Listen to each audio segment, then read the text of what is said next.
So That's good to see. Yeah, man. another. Hey, be careful moving that chair up. Yeah, you got. It's on sliders. It's on sliders, so just make sure that the chair stays on the sliders, or it'll fuck the legs up. Or you get to sit in the cuck chair back there. I just had to buy another one. Well, I could just tell that story while we're on the topic. So, You could have just removed all the legs and then just set the chairs on the ground. so Farrell had some complaints about that chair, and he tweaked one of the legs. I never sat in it. I don't know if I have an opinion on whether that was for the greater good or not. But he sits in the chair most often. He made a decision for his life. I was comfortable with it. Well, then Gomez sat in it for a kitchen table episode with fucking Boz, and Gomez did the scoot of the century, and it was like one of the legs, like just you could hear the wood break where it was connected to, and I was like, "Is that thing okay?" And he's like, yeah. So the next week, Farrell comes in, sits in it, and swaps chairs. Yeah. Were you here that time? No. So he swapped chairs, and I was like, wonder what that's about. Turns out the chair's fucking broken, so I bought another one. But last week, Farrell had to sit in the cuck chair. Last week, Farrell had to sit in the cuck chair because it was. Did he sit over there? Yeah, no. I brought it close. Get it closer. Yeah. Do you throw the whole thing out? No, it's actually sitting in the other room right now. I was going to say, you just take the legs off. It's just a lower chair, bro. Yeah, that's true. That's true. There's nothing wrong with the chair itself. I mean, the odds are eventually you'll have a full set. Yeah. Yeah. Or just all be like, So it's not. table, It's too, it's the chair. It's breaking. The leg is fine. Oh, I know. Yeah, it's yeah, just, yeah. The material they use is just going to break. Yeah. So this is I got a lot to talk about it for open introductions. For one, Billings sent us gifts.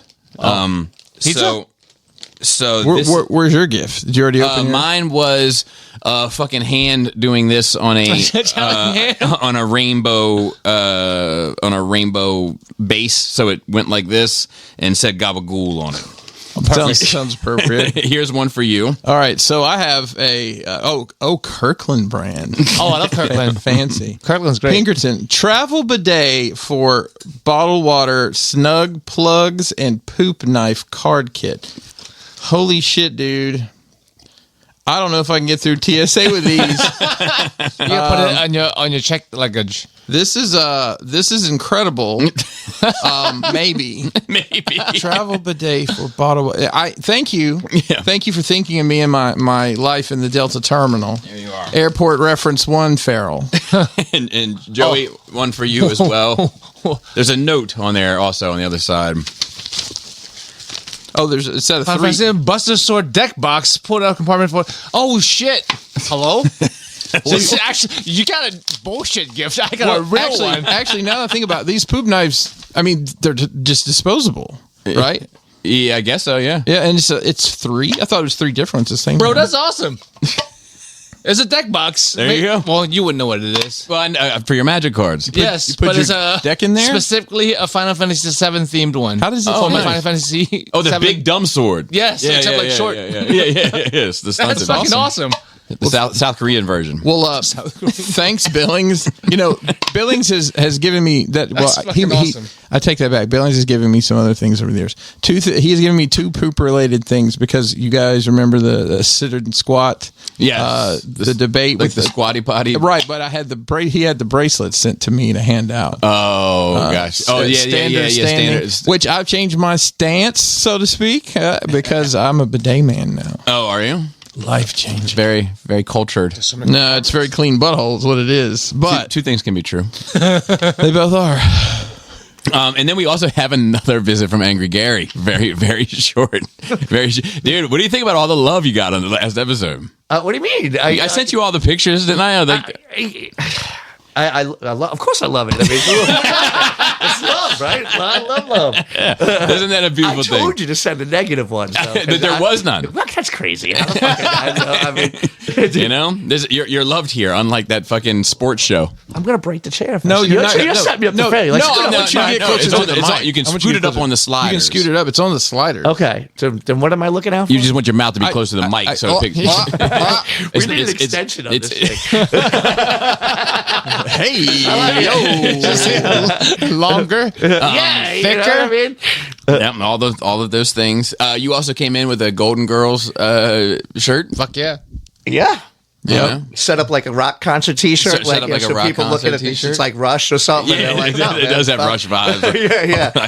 Yeah. Art times two. You know, it's funny how unobservant people are. I had a Rum Collector's shirt that was it said "Enter the Realm," but it was in the Ninja Turtles font, and I had at least 3 people. Oh, I love the Ninja Turtles too. Like, neat. Yeah, it does. Like if I guess if you don't get it, your instant thought is like you just connect. I know those shapes. Yeah. Well, that's kind of the idea of the crowd. Is you know who you're going to instantly Right. talk to. You know what I mean? You're It's like, a hey, what's filter. up, man? So that's a good question. What shirt do you have? A shirt in your ensemble that you find when you wear out, somebody always makes a comment about it. You're like, man, every time I wear this, somebody's got something to say. Like not necessarily bad, but like somebody stop me and be like, hey man, cool shirt, or like, oh dude, I get it, or whatever. I don't have anything I wear repeatedly. I mean, I've had people like in the airport, too, like point at me, like, "Hey, I see that," or yeah, I can't really think of anything right off the top. Oh, you know what? My Waffle House hat. There you go. That motherfucker plays, dude. I bet. I've gotten hooked up on airplanes. I bet. 3. And everybody's like, "That's such a cool hat." Yeah. I get fucking the best looks when I wear the Chris Gaines tank top. You wear that out? Yeah. Do you know would of I Chris not? Gaines, right? Maybe. you know right me? there. He's right there. Right there. No, dude, I'm pointing to him. Right there. Oh, is that the serial killer? That's we talked about it. They stole my story. So don't make me tell it again, Bobby. So before Chris Gaines You know got Chris Gaines, he stole my shit. He had a story that before the conspiracy theory that was like very similar. Okay. Well, before all that came to light and your story, we just thought it was hilarious. So one year for Christmas, I got Joey it's that album cover, but it's like a full print. Like it's the whole, his head's like the whole of Joey's abdomen. Yes. And I would imagine I wear it out. People, I wear the Waffle House one you gave me out too. hell yeah. Nice. What about you? Do you have one? Oh, I got tons. I love Yeah, that. run some. Oh man, I got a Bad News Bears jersey, number 3. Okay. What's his name? I wanted 4 for Tanner, but I got oh god, I'm gonna draw a blank on so it's the original Bad News Bears movie from Walter Matthau. Nice. It's oh my god. Yeah, this is happening. The cabinet. The cabinet. Yeah, I The can't cabinet's remember. a fucking thing, man. Kelly Leak, he was like the Babe Ruth, the Little League on that team, and he was like smoking cigarettes and riding a dirt bike. Right. He was the one that right. were chasing down, and then they got him to play, and he hit a home run. Yeah, he was. So I got that jersey. So of course you're gonna get. I wear that to ball games all the time. Yeah. I got a shirt that says "Your mom thinks I'm hot," and I used to wear that with like first day of Little League practice when I was the coach, and like point to a kid like, "Hey man."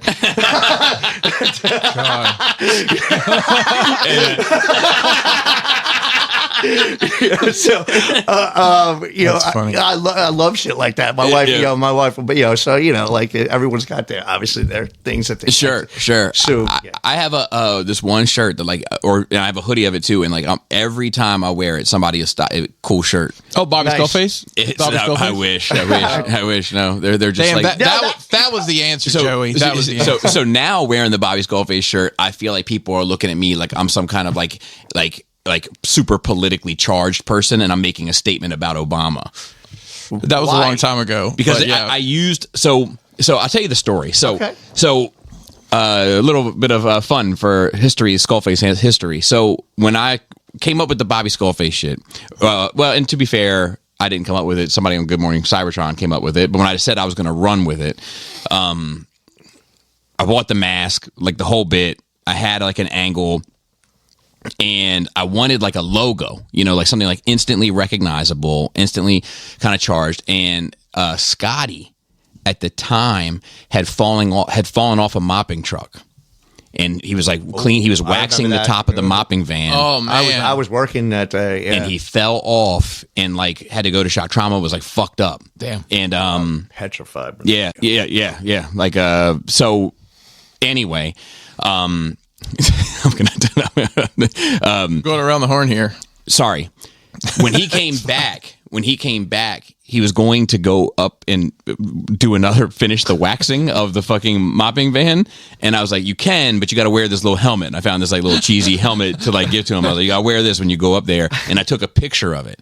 And then I took the picture and I found an app that was like available in the Apple store that you could make it look like the Obama Hope picture. Any picture you wanted, you could make it look like the Obama, like when he like had his, it was like blues and reds and yellows. Yeah. So I took a picture of him and I put safety down at the bottom, and whatever. So then I was like, fuck, this might be it. So I took, or Adam might have taken it. I can't remember, but I either took a selfie or Adam took this picture of me like striking the Obama pose in the skull face mask, and I put truth underneath, but, and like, I didn't think anything of it at the time, but now like in the world that we live in, like I can see people like giving me looks when I have it on, like I'm trying to make some statement, so I'm like, it's not that deep. Well, I always wondered where the skull face thing. We never really got into it. So the mask came from, that thing came from. I was on this podcast, Good Morning Cybertron, like as like a guest host. Nerds, but yeah, capital N nerds, and like as like served you well. Well, so like they don't have anything that looks like this. But they don't have a clean pair of shorts either. Do you know what I mean? Like that type of vibe. Okay. So I'm saving my money for Devastator. like that type of shit. I told my mom to not buy paper plates for 3 weeks, and I had enough money to buy Devastator. Well, like one of like the famous. So this is kind of getting super sidetracked, but whatever. It's nerd rage. It's like I eventually left that show. And when I did, it was under bad terms, bad circumstances, and nerd beef. I'm not surprised. Yeah, and fuck you, nerds. So kind of with the guy that was running it, right? Like he was like, Bobby, I have the world's longest fuse, but it's connected to the world's biggest bomb, and I was like, Scott, do you think there's a world that exists where I could ever be intimidated by you? He's like, damn it, I've been writing that for 3 days. I thought it was going to land. And he was like, probably not. And I was like, probably not. Like, so let's just skip all that tough talk shit, But anyway, so there was this Transformer character. His name is Blitzwing. And in some rendition of this show, the character had like a skull type face. And a toy came out and somebody made like an upgrade set where you could make Blitzwing look like this skull face thing. And they were like, so then you could have Blitzwing skull face. And I was like, damn, I wish I had a cool nickname like that. And then somebody on the show was like, well, I'll call you Bobby Skullface. And I was like, I'll take it. And that's where it came from. Nice. It was that random and that simple. Real quick, T-shirts. Yeah. Mason, my oldest, has one that is hilarious. It says, I heart lying. Which you could take that so many different ways. Yeah. So it's hilarious. He wears it all the time. Told him probably don't wear that on your postal route, but outside of work. Do they have a dress code for postal routes? No. So apparently there's like 12 different levels of. It's like the Scientology, like the Masons, yeah. So he's a rural. I can't say rural route carrier. Rural route carrier. Got it. And he gets like one mailbox every 10 miles. just about. So. I mean, he leaves. I think they start at 8:30, and he's done by like 2-3 o'clock some days. Could that be, man? That never rings. Who could that be? Nobody. But it's different. Like if you're in like, I guess, not a non-rural post office and you're uniformed, I think the pay's even different. And if you have to walk the route, you get paid extra to do that too. But there's no walking routes. Do you get a choice? Do they get a choice, like if they want to walk it or use the cart? Because I'm not familiar with the ins and outs of that side of the industry. I'm just wondering, because where I grew up, like there was no, like everyone was walking. Where I grew up, it was a lady in a Cutlass Sierra driving from the wrong side of the car delivering the mail. I mean, oh, dude, yeah, they didn't have mail vehicles for most and down there, back like in Alabama, right-handed Jeeps are the hot shit. Like they import them like that. Really? Yeah, and buy them, put them on the street. All like long block neighborhoods, like you'll still see people walking in Baltimore City, like postmaster, like post carriers and shit. And same, even in Frederick City, they'll walk the streets of Frederick City and hand them out when you can hit like 100 fucking roadblocks. Oh, sure. Yeah. Yeah, dude, I had a milkman. I give you one. Did you do the paper I route? shit you not, I'm not old. We had a milkman. Did you do this paper route with a bicycle? I had a paper route. flinging. I did have a paper route. I used to do do it out of my father's van. He'd fucking have the side and I'd throw it from there when he'd drive. Would you open the big sliding door and Yep. throw? Hell yeah! Yeah, and he fucking he would drive and I would wing it. Fucking yeah. Do kids understand that reference? Do you think nowadays? I don't think so. What reference? The Paperboy? the Paperboy paper route. There should be a video game. I played that. The video shit. game was great. Yeah. Video game's great. I'm with good company. Oh, yeah. I'm playing the Genesis. You'd lose freaking customers. I used to lose customers all the time. Just like in real life. In the game, We would get off the fucking bus and we would go right to play football in the waterworks. And and like a half hour, an hour into the game, I'm like, fuck, I didn't do my papers. And freaking, and I would forget like 3 days a week to do my papers, man. And it's ridiculous. Like, how, dude, but it was a blast. And then, Different times. Angry Gary, how's your no? You've been here pretty free. This is the I think the closest 2 episodes you've ever attended back to back. back to back. Yeah. How's your month been? Crazy. I mean, as usual. I was gonna say, do you ever have a quiet month, or is it just like, man, just business as usual, just regular shit? I feel it's always some big to do. Yeah, I mean, I'd have to think about it for a second, but because my normal is probably not normal. Yeah, I feel the same way. What is that story with the guy that we both know, Verdunk, with him like working? You were working in his attic, and do you remember this? Yeah, you were like you were doing duct work in his attic, right? And like you were having a hard time with it, and his wife came home, and you were like yelling and cursing. And, he's like everyone can hear you. And I'm like, damn it, but we were like, it was like torture. I mean, like we look like the guys from Cool Hand Luke, man. It was like the middle of the fucking summer. We were in his attic forever. Oh no. He didn't want to listen to me the way I wanted to do it. He had a very specific way.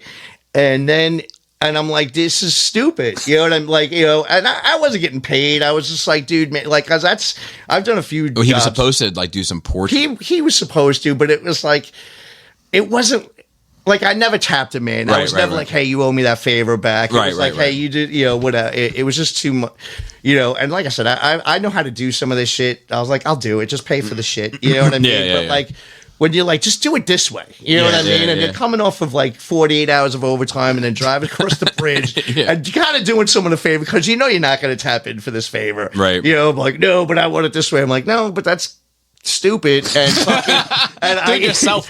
I see why you want it that way, but trust me, it's not a difference. It's like it's like getting an upgrade for something that's not really an upgrade. It's not it's not new and improved. It's just it's easier the other way for me. Okay, and then like 3/4 of the way done with it, like.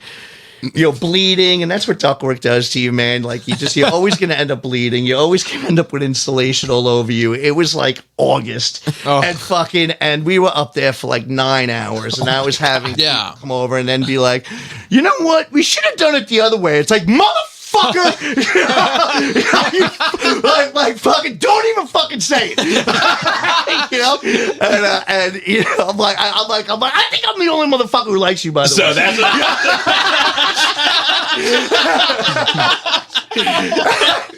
And he's all like, man, everybody can hear you. My wife's I'm like, all right, fine, fuck it. All right, let's just finish it. I think the way I remember it is because wife, kids there, and he's carrying on cursing like I'm the only one that fucking likes you, and you just hear from downstairs language.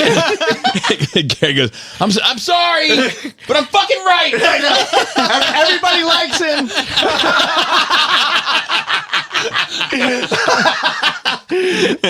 Oh man, and he's not a bad guy. It's just fucking like, dude, man, and I sent this clip today. I was when like you're doing someone a favor. Yeah. Their lives are so much better than yours, and you're like everything they have.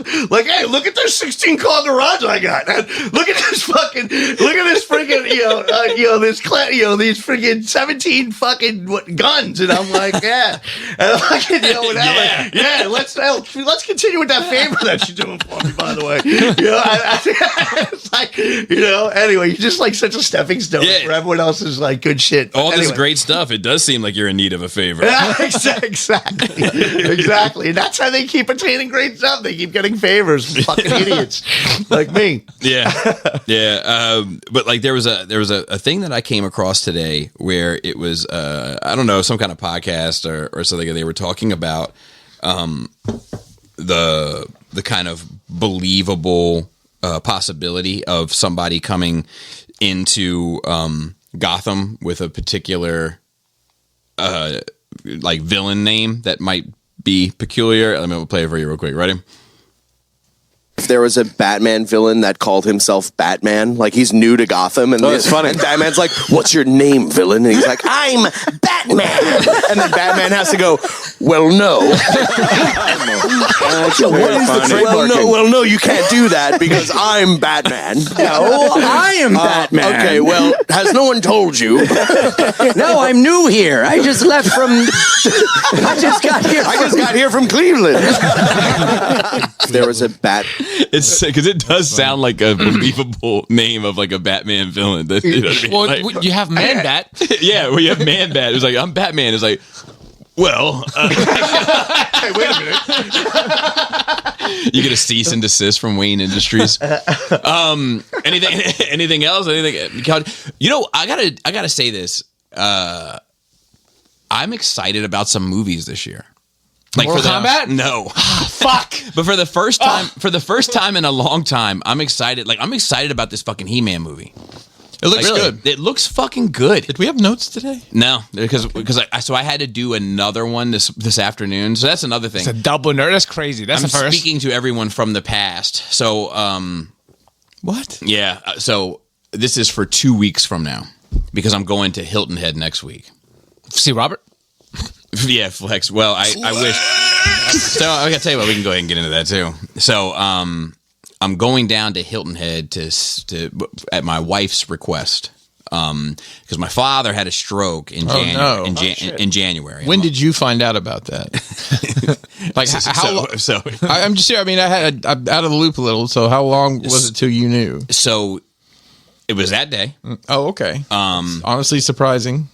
Well, here comes the unsurprising. Oh, so I get a phone call. I've told this story before, so pardon it. I always try to think that every time we do an episode, it's somebody's first episode. Hopefully. You know? So I get a phone call from Laura, and she's like, have you talked to Joan? And I was like, no. And she was like, okay, your dad's had a stroke. And the phone cuts off. Like, her phone drops the call. oh no. And I'm like sitting there with that little piece of information, and in my head, he was dead. Like, that was the end of it, you know? Like, so it was an interesting kind of, like, in hindsight exercise, because like I got to kind of live what it's going to feel like, you know? But she eventually called back. You know, he's in the hospital, you know, slight speech deficit, but everything else seems fine. There's a huge range of what can happen when you have a stroke. Correct. And so anyway, I was just kind of under the impression of, like, generally speaking, like, yeah, I mean, well, he fucking had cancer, and he fucking had some spot on his lung, and he fucking had asthma, and he had diabetes, he's beat all of it, he stopped all of it, you know? So I was like, this is just another one of these things, like, but Joan has texted Laura within the last, like, week and was like, hey, might want to give the kids a heads up, like, he is going to appear older. You know, so I have a feeling that he has been deteriorating a bit since the stroke. How old is he now? 80. He'll be 86 in August, you know, God willing. And like, so he can run for president. Yeah, he's a perfect age. He's a perfect age. Seasoned. Yeah. So we like our politicians. Yep. So anyway, so Fine wine. so Laura like scrambled to try to get us down there to spend a week because in her mind it's like I think like, I don't it's a checklist thing and I don't mean to say that like it's superficial, but it's like the kids are they're gonna need to say goodbye, they're gonna need to say I love you, they're gonna need to like all of these things need to happen. So I'm getting ready to go down there and like live through that for a week, which I'm sure is gonna be a fucking riot. But I should have plenty of stories I guess when I return, but. And you'll hear about him next week, which is 3 weeks from today. Yeah. So okay. So I just needed to double book in order to get everything sorted Good luck before I to all leave. that, and to him too. Yeah. I mean, All right. Que sera, man. Like, he's 86. He's had a hell of a run. Like I know for one, my dad is not interested in. He used to tell me when I was a kid, like, and I just funny because earlier I was talking about it, and like my dad was like the king of the one-liners, like. Like the fucking like the little bits of wisdom, like these like like trust your friends and cut the deck, like just these little things that I've like carried with me my whole life, but one of the things was like a life not worth living isn't worth living, so like I know he has if he can't get around as he likes to get around, like he's cancel Christmas, like he's out. But he did like want to talk to me about like he says, I don't know if it'll happen or not because he don't like to talk to you. Because he's him. And he can't stop being him for fucking 5 seconds. But like he like wants to talk to me about like quote unquote the rest of his life. And I'm curious as to what that means. But I'm guessing some of it is going to be about his passing and and it'd be interesting to see because he has a wife, and I try not to think about the worst, and I like his wife. I respect her, but She's a sweet lady. I've met her before. yeah, it's funny you say that because there's a lot of people. There's a lot of people that we know that would disagree. But yeah. Well, you guys knew her in a different capacity. A different time. But yeah, she's. But I could see that definitely. I could see that switch. Boom. Yeah. So sometimes those things like they go left. It's like like. My thing is like she's taking great care of him. She deserves something, like, and I don't know what they have even, so maybe I'm being. I mean, one would assume he's got papers for this. Yeah, one would. If he doesn't, then so I'm sure he has papers. Pull up, but I can also see part of those papers being like, Joan is to take care of such and such. But like, okay, well, what does take care of mean? Yeah. So and then she's got grandkids of her own. On her side, and and so I try not to let my mind go down this path, but I'd be lying to you if I said they didn't pop up from time to time. In my dark, I'm a suspicious person, like by nature. Does it matter? Some of it, I'll tell you why. So my grandfather, with his bare hands, he built railroads. No, no, that's mine. Oh, sorry. Till I realized A-class rhymes with train tracks. How fucking great is that? But he built their house back in the day, like in like the 30s. Like he like bought a piece of land. It was like an average piece of land for the time. Like when you get success, you get like a 3/4 of an acre or whatever it was, and built a house, put the water in, like the whole like crazy shit, outhouse, what I mean? Anyway, you fast forward the clock 70 years and it's in the middle of Potomac. Oh, wow. So when my grandma passed, they sold the house and they actually had some like problems, like some zoning problems. And I knew a person from Montgomery County and I got the shit sorted out. But, yeah, I deserve one for that. I'll be honest with you. If you flexing the government, man, that's a big flex. Yeah. Made some things happen. Yeah. But anyway, so I don't know how much it went for. Yeah. But I know they built 2 houses on it, on that property, So the problem that I would have is when he sold that house, or they sold that house, him and my aunt, I was like, and it's such an uncomfortable. I hate fucking talking about that type of shit. Like, but I was like, hey, I don't know how to say this. Should I be expecting anything from that house? And he was like, I've given you all I intend to. Mm-hmm. And I was like, okay, crystal clear, you know? But if my grandmother knew that part of that went to somebody else's grandkids, she would be unhappy. And that's the part that kind of really... How long were they together for though? Joan and my dad? Yeah. They've been together since probably like 94, 95. That's shit. About a little longer than Laura and So I. that's like 30 years. Yeah. So yeah. like, it's That's fair. a I mean, that's Fair a is lifetime. fair for That's her a to lifetime, get whatever right? the fuck, right? So yes, fair is fair. And I don't think she should be left out. Yeah. You know, Like, so 30 she also worked for the fire department. So my dad retired with a 30-year retirement. Yeah. And Joan retired with a 20-year retirement. And those dividends are not equal. You know, so my dad's been, I think, probably carrying the lion's share for a good bit, and she deserves to be taken care of because she is taking care of my dad. Yeah. She does not necessarily deserve to have a huge inheritance to give to her granddaughter. You know, is where I kind of sit in. That's just so complicated. Yeah, I hate it, and I fucking That's why hate I'm it. always like, I don't give a shit if my parents give me anything. They can give it all away. I don't want anything. I mean, my parents have very clearly said paperwork's drawn. You and your brother split this down the middle. And you don't have this. You don't have this circumstance. Like I wouldn't broken home, multiple families. get- yeah, different, but like, yeah. Well, he's But got in he's got a hidden secret grandma. Yeah, I have a whole other side. and if she got that money, I don't know. but you were. No, I don't. I just don't like that whole Right, but I thing, mean, I think including my grandfather. But like, it's like inheritance is always weird to me. I don't think any. It's weird to me how entitled people feel to inheritance in general. It's like you don't deserve per se any of the money that somebody else has, regardless of blood. Sure, blood but relation. but then who does? Nobody. What? So what Whoever happens? you own, you can do whatever the fuck you want with when you die. You're not obligated to give it to your fucking kid or your wife or anybody. But yeah, but what do you do when there's an asset? Right. So if he Like, said, you "Look, just- I want all my money to go," but it's not going to be that. It's not going to be that. It's going to be some gray area that can be. if I died right now, all my money just goes to Krista because we're married. Okay. Right? That's normal. Yeah. So like, if he dies and all his money goes to Joan and she decides to give her kid some money, that's like, isn't that the same fucking shit? So no, because they're not his kids, and it's Right, but also he- it's but also she's it's his also wife it's- for 30 Yes, years. but it's also normal for your inheritance to go to your kids.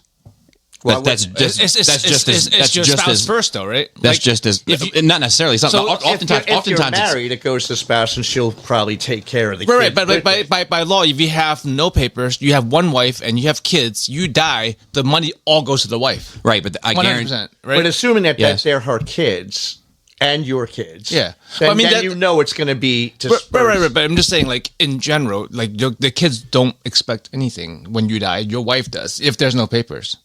Well, if, Right, if yeah, there you're- are if- papers.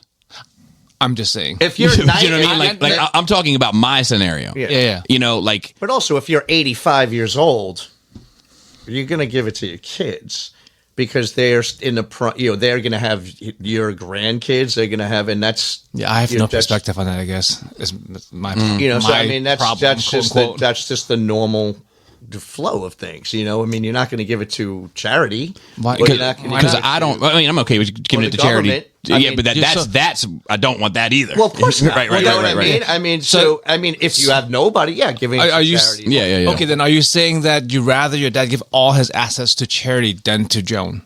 If it's one or the other, and not you. Yes. See, that's an emotional thing to me, I think. Well, and I just of don't course, have that. yeah, of course, it's emotional because Yeah. it's my grandmother's money. You know, and my grandmother wanted me to have it. Like like in her will, it went to my father, and with the dictation that my father was to always take care of me. That's so vague. Yeah.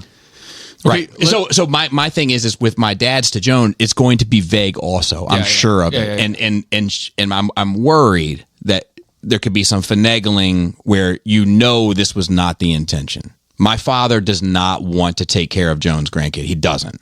Right. That's not his intention. Yeah. But after, if you're with someone for 30 years, like you would, I don't know. If you're with someone for 30 years and they die, you would expect to have their inheritance, I would think. And you would hope everyone's on the up and up, and it's like, okay, this is fair. This is you know, So and I don't even fair, know. But that's like subjective. Fair. That well, and I don't even know if I agree with you on that because like if I'm He's seen her more than you for the last 30 years. Correct. She's taking care of her more than you in the last 30 years. Correct.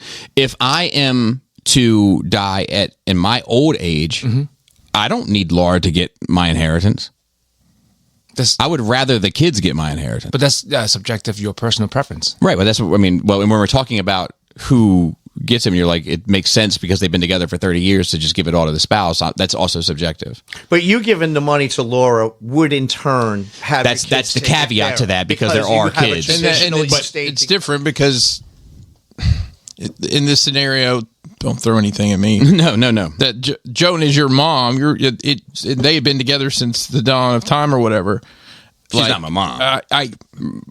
In this scenario, I'm just saying, it would make sense to give her the money, then she gives you the money. Oh, but that's not going to happen in your scenario. Because so she has her own separate kids. You would hope that your dad was going to, Bobby, I'm doing this for you. Right. Or skip me. Give it to the kids. And that's also fine. But it's like that may be more realistic, to be honest. And I'm good with that because I don't need a nickel. That's one of the things. It's like we don't need anything from my parents. So no, but I mean, so Jane is going to these colleges. Yeah, she's going to need some money. You know what I mean? Like I can tell you that because like she's going around. We're taking her to these schools that we could probably swing with our. You know what I mean? If she got as wet as she could and I got as hard as I could, we could probably swing it. But she's talking about going to MIT. Oh yeah. And I'm like, look, I ain't got it. Like you can have every penny I got for you. Some scholarships, bro. But so what I'm saying is, in that scenario, she could use it. You know what I mean? Like, and I know that everybody's. So in turn, you can too. I mean, because it'll help you help her. Yeah, but my issue is that everybody's intention would be the same except for one. Southern New Hampshire potentially, University. And I don't even know, right? Because like my grandmother's intention would be that it went to my father and then to me. Right. My father's intention would be, look, I got to take care of my wife, and then I want it to go to Bobby. You know, my intention is the same as my father's. The question is if there's some finagling that can go in, we'll be like, okay, I'm vile, you know, because vagueness. What does take care of? Well, a Christmas card. I'm taking care of them. And also, people feel certain subjective entitlements. Like it might not be like trying to scam or whatever. Some people might be like, "Oh, I was with him for 30 years. I deserve the money," kind of thing. You know. But she does deserve. She does. But no. But her grandkid. If she tried to get everything, it doesn't mean she's the villain. It means in her mind she thinks that's her right. It could be. So even that is okay. It's when it starts going to your grandchildren. Your grandchildren have no right to it. You know, like I don't even know if my dad's ever met them. Like, and you know, and who I might be worrying about nothing. You know, but no. I mean, this is just a mental exercise for me. Yeah. Well, let's lighten the mood for a minute. Let's take this scenario and put Judd Apatow and Adam Sandler in charge of it. What MacGuffins do you think your dad would say, Bobby, you can have the inheritance, but you've got to register Republican to vote. See, that was too easy. I was thinking you need to collect. Take your independent card and burn it. There's no Infinity Stones or anything. Dude, I don't think so. My dad, you know, the same thing I said when he had the stroke. Like, I want him to live for, you know, as long as he wants to live. Sure. But the guy I knew has died some time ago. Sure. And I dread that day with my parents. So another one of those like things that like with those one-liners, right? When I was in 5th grade, my dad was a conservative Republican, and I voted in this like mock thing at school for a conservative Republican candidate, and that conservative Republican candidate was actually going to be a detriment to my father's job. So my father was like, "Well, why?" Was a councilman? Yeah. And my father was like, "Why would you vote for?" And I was like, "Because we're Republican." You vote, and he was like, "You never vote based on your party. You only vote based on your principles." You know, and like I took that with me for the rest of my life. You know, and my dad wouldn't even recognize that sentence today. Do you know what I mean? Like, I mean, who would you vote for? Today? If you went by that principle. Yeah, so I voted. I mean, in the last go round, I voted for. I'm not asking you. I'm just saying, like. Well, yeah. So it's the next one possible. No, he's right. You know, so like I voted for fucking Oliver Chase in the last fucking. You know what I mean? Like, What's he up to today? yeah, probably doing about the same as me. He's probably on a podcast somewhere. Probably mowing grass for a Did living. you ever see Brewster's Millions? Huh? Brewster's Millions? No. Oh my God, Richard Pryor when he gets the inheritance where he gets a $30 million inheritance, or he can take $1 million. But the deal is if he could spend the $30 million in a month, he gets $300 million. And there's And a he whole bunch of Richard Pryor his movies. his grandfather is this old fucking white guy, and he's like, "Yeah, you bet you didn't know your grandfather was a honky, did you?" And fucking Brewster's fucking he's a minor league baseball player. He plays for the Hackensack Bull, Hackensack. Is it the Bulls or the Tornadoes? Whatever, man. He's a pitcher, and John Candy's his catcher, and he gets a pitcher's mound in his bathroom. It's fucking great. Brewster's Millions, man. And I think it goes off to what you said. What would he have to do? And so That's why I was kind of playing on that. Yeah. Everyone thinks he's fucking nuts because he's ripping through money. He's not allowed to tell anyone either. Right. He's not allowed to tell. And so his accountants are fucking going batshit. Yeah, there's all these rules like you can't give it away. You can't give it to charity. You have to. You can't have any assets when the clock strikes 12. Yeah, so you can't buy houses or cars or anything. Just go to fucking Rick Moranis. Vegas and just lose it on purpose. Yeah. Well, you can only gamble a certain amount. He buys a stamp that's worth millions and fucking mails it. It's fucking outrageous. It's like, dude, he does all this crazy shit, and these two fucking like Mortimer and fucking whatever. Yeah. That like them are trying to fucking. They know about it, so they're trying to knock him out and freaking.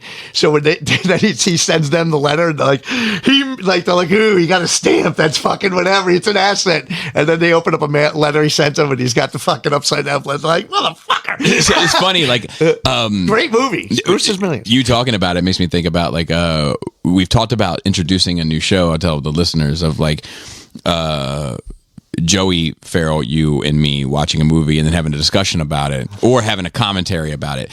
But I think that like, so the question is, how do you go about that logistically of like, do you watch the movie together and then record something together? That's option A. That's what we used to do. And I want to put it up to the listeners to listen also. So option A is all four of us would watch the movie together off mic. Yep. Come in here and sit down on mic and talk about it. Yep. Option B is we watch the movie on our own time, and then we all come here and talk about it. That's like a book club. I think there's an Option okay. C. Okay. We watch the movie separately, and then we get together and watch it together with the mics on while we watch. Yes, it. I think that's the way that's you the- should that's do the it. way to do it. That way people can watch along with you. Like, all right, we're gonna watch Brewster's Millions, and here's the Lion Roar, Right, or whatever. We could try all three ways in three different shows and see which one fucking plays the best too. But like Robot Chicken, like yeah. Or like that. What was it? The Science Theater. That's the one I'm thinking of. Yeah. You know the exact same thing. Yeah. But anyway, watched anything recently? Speaking of which, watch Daredevil. so I meant to, and I couldn't get time for it. Yeah. How So- was it? I got to watch it again. Yeah. because there was a lot of distracting things going on, and it's fucking deep. Yeah. Yep. I mean, like I watched it too. Yeah. It's fucking. What are your yeah. thoughts? I thought it's nerve wracking. I mean, like Really? what's going on? You know, Fisk has got the city on lockdown. Yet they're playing these puff piece videos with all the saturation turned up. Oh, everything's great here, and a lot of conflict. There's some things that you thought were resolved last season that doesn't look like they are. Tonight I'm going to watch the next episode because it comes out tonight. So. The family went and watched the last episode of last season. I missed it, so I have to watch that again. It's one of those things where I need zero distraction, and it's fucking violent, which is kind of awesome. Incredibly the violent. fight scenes are sick. I looked at my son. I'm like, they should make a Daredevil video game. Yeah. Which would be fucking sick. I'd be down for a video game about every comic book character that was done in the Arkham Knight style. Okay. Aquaman, like all of it. Like that of would it. be cool. Every single one. Aquaman? You want Aquaman? What'd I say? You said Aquaman. What is it? No, he's saying, are you serious? Yeah. Yeah. No, What the fuck? I'm with him. Like if you followed him around Underwater Atlantis, Odyssey, like, fucking if you followed him around Atlantis Yeah. just like that, and you could Oh, in swim. Atlantis. I thought you meant like in Gotham. I'm like, No, what? no. He could go on land for whatever mission. Yeah, he would go on land for whatever mission, then come back into the sea. You know, Superman's in Metropolis. So like a Spider-Man's in like New- a third person shooter, but for like a Call of Duty Anything style, like but Arkham, without like all the third guns and person. shit. Arkham just- Asylum? Third person. That's what I mean. Yeah. So like, just like there's the Arkham games, and then there's the Spider-Man games. Like, I'd be down for every comic book. Oh, yeah. every Yeah. single one. Those Spider-Man. I never have actually played Green the second Arrow. one, but the first one was fucking. The first one's fantastic. great. I haven't played the second one either, but the first one's What, Arkham? No, No, the Spider-Man game. one. Oh. I beat it 100%. I was there for that. I had Spider-Man on the movie. Is that the last time you turned on the PS4? PlayStation 2. The Could be. No, we watched fucking Green Amazon. Oh no! I mean to play a game. Oh, it's better than me. Anything else? Watch, listen to anything? I watched fucking Sinister the other night. That's a good one. I had never seen that before. Oh, no kidding. That movie scared the fucking shit out of me, man. And I was like in a bad mood that's already. what the And that's real what I do. video, I'm right? like, I'm in a shitty mood. Let's let demons in my house. This is going to be fucking great. The second one And was I- awful, though, unfortunately. You mean UFOs? Same thing. What I say? Don't be fooled. So I had to put on a prayer app when I fucking went to sleep. I was like, holy shit. I'm like, that was fucking terrifying. It's great. Man. I I love was that. like, It's good. holy shit. It's good. And that fucking thing that with the Bouga Boo, what the fuck is that thing's name, man? Fucking Booga Booga. that thing. And Vince D'Onofrio, the fucking Fisk, is telling, like, when he's telling the story, like whatever. I'm like, dude. Oh, he's in it. D'Onofrio's in that. Yeah, he's like a source that he. Oh, okay. I guess he reaches out to him and friggin' is been a long asking time him about since I've these seen it. symbols that he's seeing and shit. And I don't know if he's a professor. I don't know what but I was like, It's probably a pervert. so I mean, That's good. It's a good movie. horrifying. And that came from the same house as like Saw and that shit, or no? Not sure. I don't know why. I feel I've like never that- all seen that- this, and probably don't need to. The wife was really good looking too, like the British chick, man. She was fucking hot, and he totally didn't tell her that he's staying in the house and all the murders happening, man. And I mean, you wouldn't. no, it's like I mean, I but- was gonna tell you. yeah, right. You got a house for Should've real gotten around cheap. to You didn't ask. Why do you think this house is so cheap? Duh. Oh my god, and disturbing. Oh yeah, the twist is great. Yeah, that cop, deputy so and so, whatever Yes. the hell he called him, officer so and so. So you guys saw it. I'm glad I threw that. Yeah, No, I like that movie a lot. It's great. It's great. Yeah. Classic. I'd say. Anything? Anything? Almost a classic. Just Bobby old. That's just Skullface. old. I'd Before say. it's classic. What would be a classic as far as horror movies for you guys? Exorcist. Yeah, that was Poltergeist. Jaws. Poltergeist. Yeah, Poltergeist. Interesting. Jaws. Jaws. Spice World. The Shining. Shining. Rosemary's Baby. Yeah, all good mental fucks. Yeah. Amityville. You like the original Amityville? Yeah. God. Yeah. What's the one? The with the lady Misery. Yes. You consider that King horror? ones.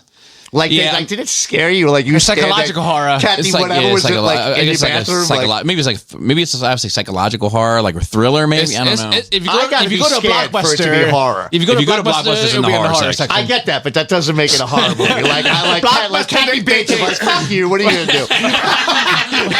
Break the legs again. That's what she's gonna do. With this fucking ankle heels, I'm gonna fuck you up so bad. You're not saying that to Bouga Boo and Sinister, man. Like, like it's got to be like, oh shit, I'm fucking nervous. I'm fucking nervous. But yeah, I think that like, is there any others? Oh, Sixth Sense. I would put down as like a classic horror movie. Really? Yeah.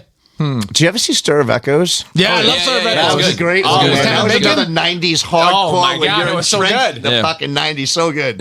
Yeah. I would probably put The Ring in at this point. The Ring was fucking disturbing. Yeah, as a classic horror movie. I think you have to put Scream in there now. Yeah. Whether you Yeah, want to or not. I mean, I think for Just the because it's forced into pop culture, correct, man. correct. Like I saw the last one. I took my mother to see the last I've watched one. all of them. what? I took my mom to see. She loves those fucking movies. Yeah. Me and my boys, my mother went to go see the new Scream, and they had me. They had us all. And at the end, we're like, Fuck it, you know. I mean, I forgot as that always. even it happened. Yeah, and then you put like if you're gonna do that, like the slashers, you run through them, right? As Jason, Chucky, Freddy, Michael. Pinhead. no. Yeah, Michael's got. First of all, he didn't come up in the classics, and I'm just sitting there like, seriously. I forgot he's like the biggest Michael Myers fan on the planet. It's a neck and neck tie between that and American Werewolf in London. Dude, American Werewolf in London, my God. Yeah. John Landis did that. John Landis, and he did Stripes, one of the greatest directors. And he did of Thriller. art. And his name never comes up. Yep. Greatest fucking. Is he capable of failing? I know. No? I don't think so. Unless he did something that I don't know about. All right. So, and it's, he's amazing. Realizing that the Stripes and the humor from American Werewolf in London and the horror in American Werewolf in London, that fucking thing was. Yeah. Yeah. And directed arguably the greatest music video of all time. Yeah, well, that was like a Werecat, which was which was outrageous. You're not wrong. So he put a little spin on it. Yeah. Michael was fucking scary, man. You're like, holy shit, and he's like, run, like get the fuck out of there, get away. Yeah. I got all fucking yellow and shit, man. When he was a zombie, though. Dude, when he hit her with, I'm not like other guys. Dude, I remember The layers. racing home because we knew what time it was going to be on MTV. I remember camping out at the neighbor's house because they had cable at the time and we didn't. Camping out waiting for this video to come on. Amazing. Like hours of watching the rest of this nonsense. It was outrageous. My kid Fucking Hall & Oates. Hall & Oates is dope. No, I love Hall & Oates. Yeah, so that's not slander. No, listen, but when you're trying to get to fucking Thriller, you don't give a shit about Hall & Oates. Yeah, Dire Straits, like dude, Private Eyes, my ass. My son listens to that album fucking on a loop. Oh, really? Oh, he loves Michael Jackson. Can't wait for that freaking Movie to come out, man. Yeah, I want to see that too. A lot of the kids. There's another one I want to see. I want to see that. I want to see the Mario Brothers movie. I want to see the Avengers movie. I want to see Spider-Man.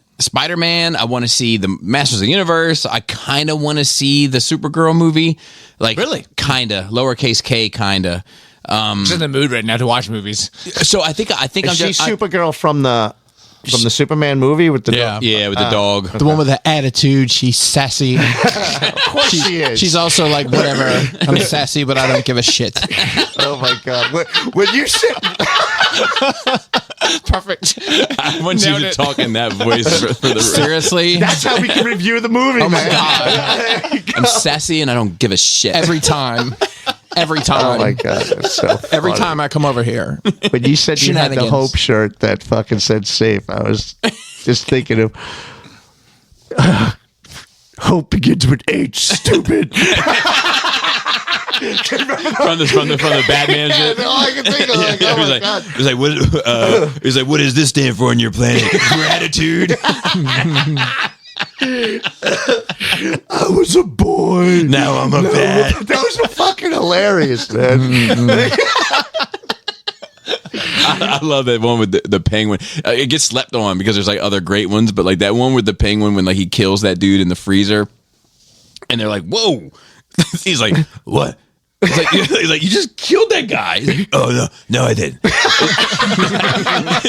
He's like, criminals when they fight me, they get really tired and they go to sleep because I'm so good. And it's like, no, he's dead. No, it's like it's like your parents. Your parents are dead. No, they're not.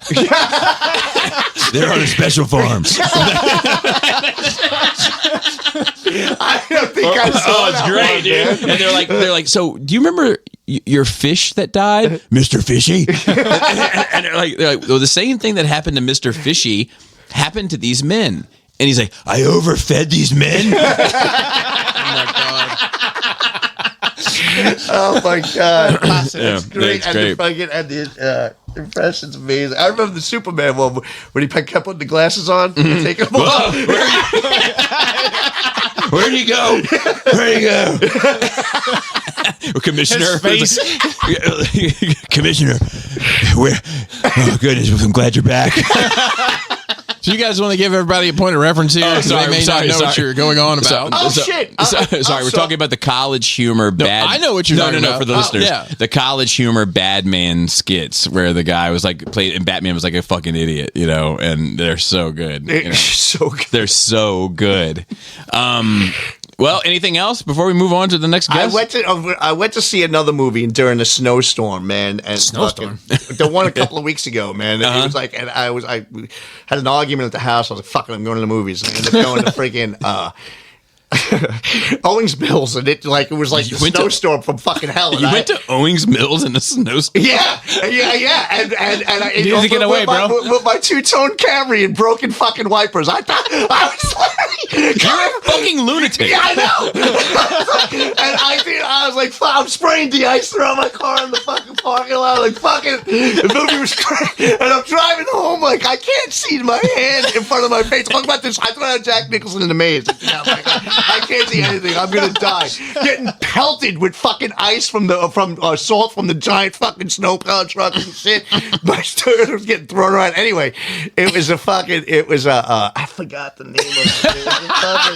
It was just fucking like this Satanist that's trying to start that's trying to open up the gates of hell by starting another fucking meltdown of Plum Island, man. And he's going around just killing everybody.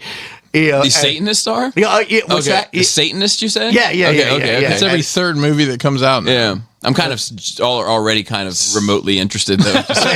Yeah, like he just. I've never heard of this. Is it called fucking like Maniac? What the fuck? It's like a one word whatever, and it's like I'll Google it while you're.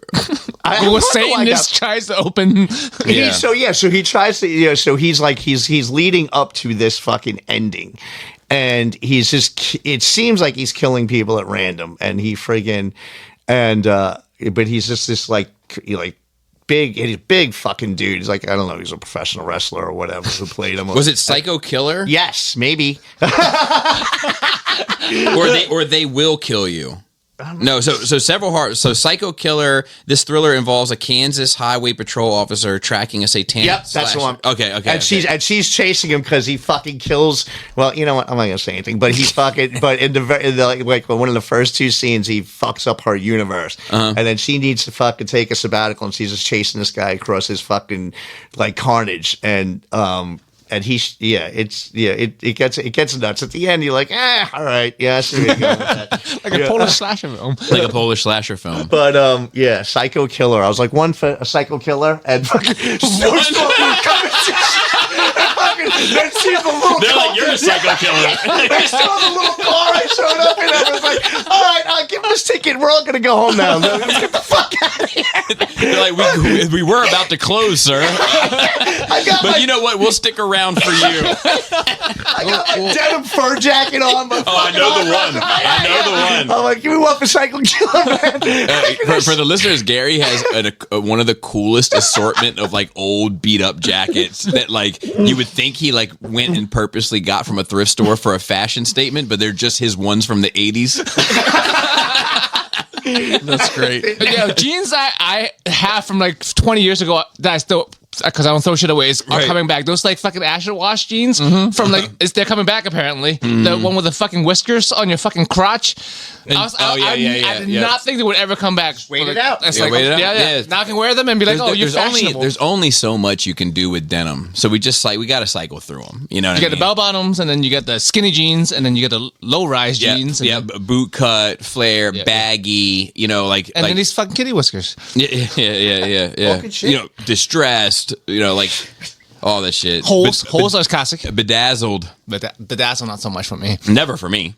Never. I'm just mentioning shit. Hey, wait a minute. Shout out to TF. I'm not in on all those other ones either. The Jenkos, the giant ones. Never for me. I have a Nintendo GameCube in my back pocket. Yeah, you can. You can fit a whole fucking thing in there.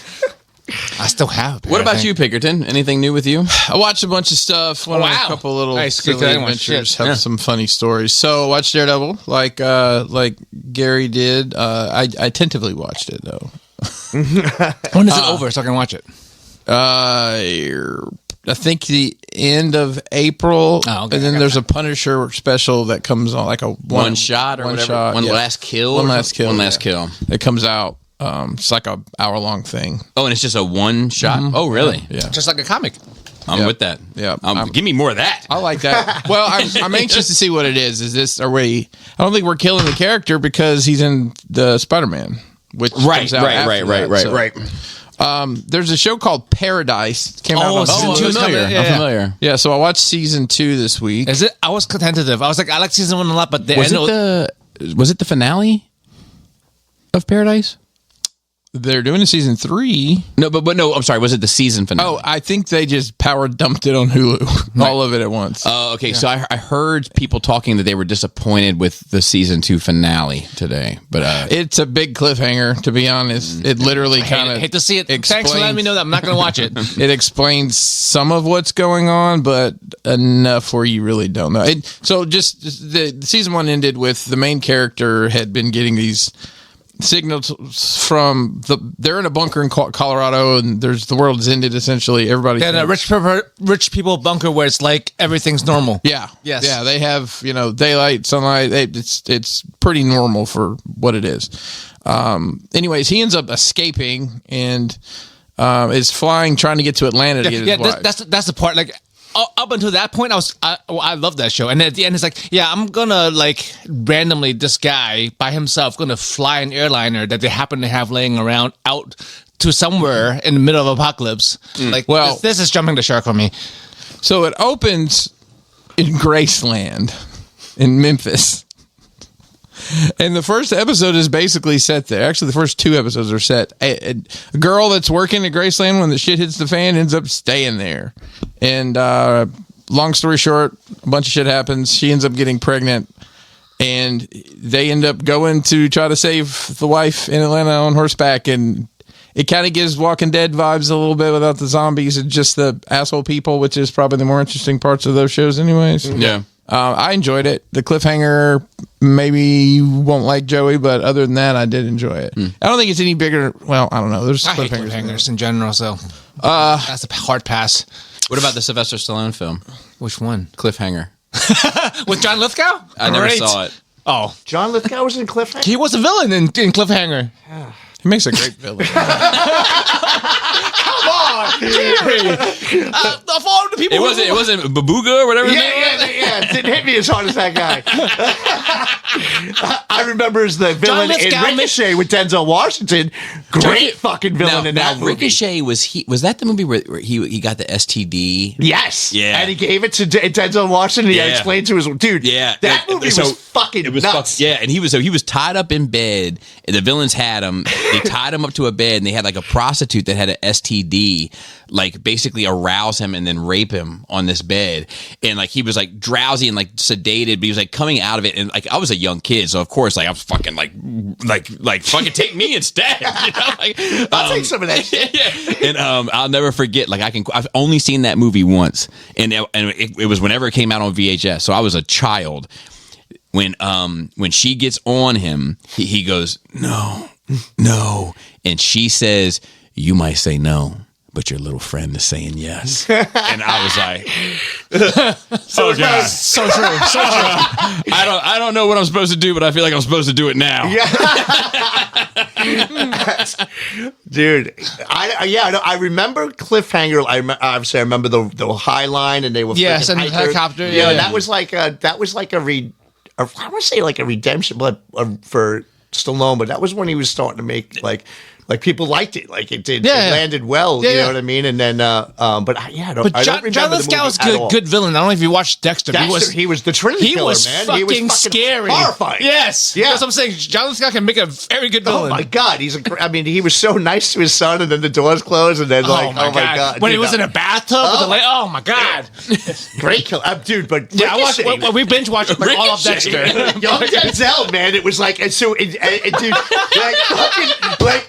They were in competition, like Lithgow was on the path to be like a supervillain, and Denzel was fucking on the path to be a super cop, and they crossed paths, and fucking I don't know what he did, something like sickly athletic and heroic at the same time, and fucked up Lithgow's path to supervillainness, and then Denzel like took off like a rocket, like his fucking career became like DA and like and like Lithgow was just sitting there trying like just for years trying to figure out how to fucking destroy this guy. That's like came up with the fucking like the hooker with herpes and fucking whatever. They had the gladiator fights in prison and he had that little fucking Is it herpes that she had? he gave him like chlamydia or something. So like, chlamydia is what I remember. The clap. They called it the clap. Yeah, I was like, what is the clap? I had to ask my dad. I was like, what is the clap? Because I watched it at my mom's house.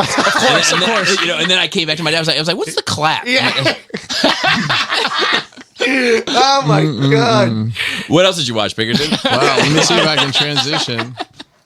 Well, season 4 of For All Mankind started, and there's no signs of the clap on Mars, and, Yet, but it may be the silent killer. So this show has jumped. I think we're in like 2012 now, and like the only person from the original season, because it skips. There's 2 characters.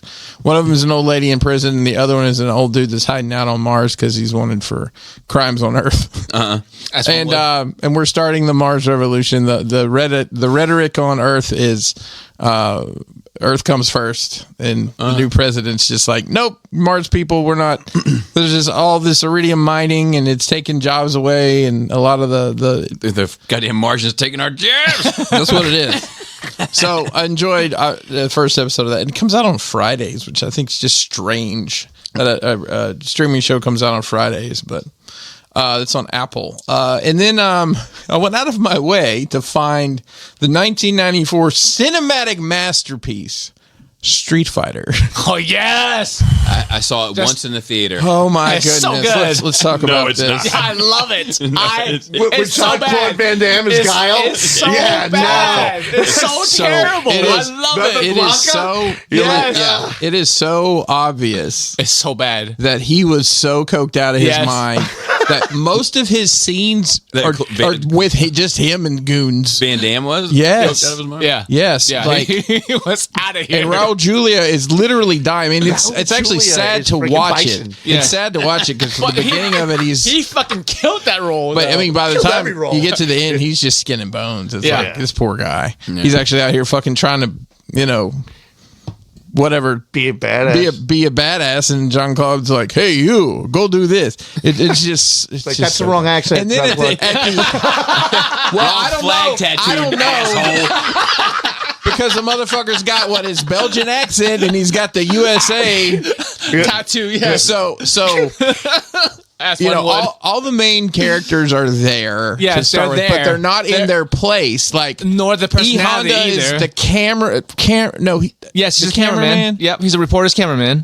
and Zangief is a fucking goof. Balrog is a cameraman, and by the end, Balrog all of a sudden has boxing gloves and yes. his fucking tank top on. Yes. Like, when the fuck? And he's not jacked at all. I'm like, Is he a monster? Well, no, not at all. Just some. And E. Honda. I'll tell you, the best casting in the whole thing Honda. is it was The long Zangief. chop. Zangief, yeah, The guy who played Zangief he was so great. goofy. It's great. He was goofy in the game. Like, if everyone picked E. Honda, like, what the fuck you doing? The guy.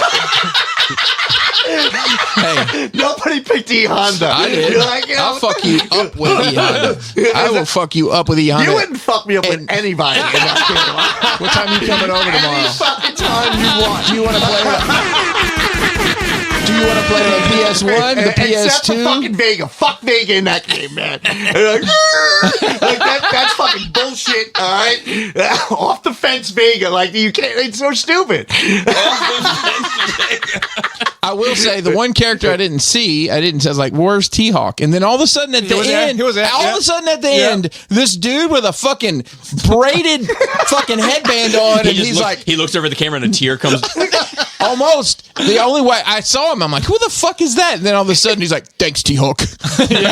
What?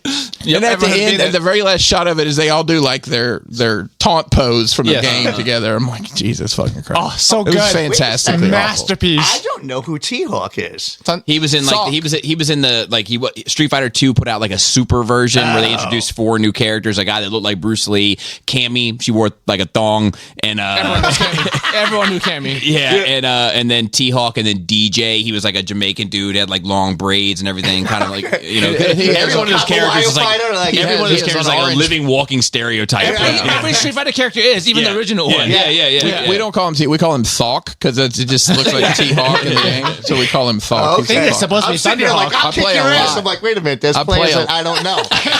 Maybe I won't kick his ass. I'll just use Akuma and blow your mind. I'll teleport across the screen. That's that song from Lion King. Akuma Matata. Right.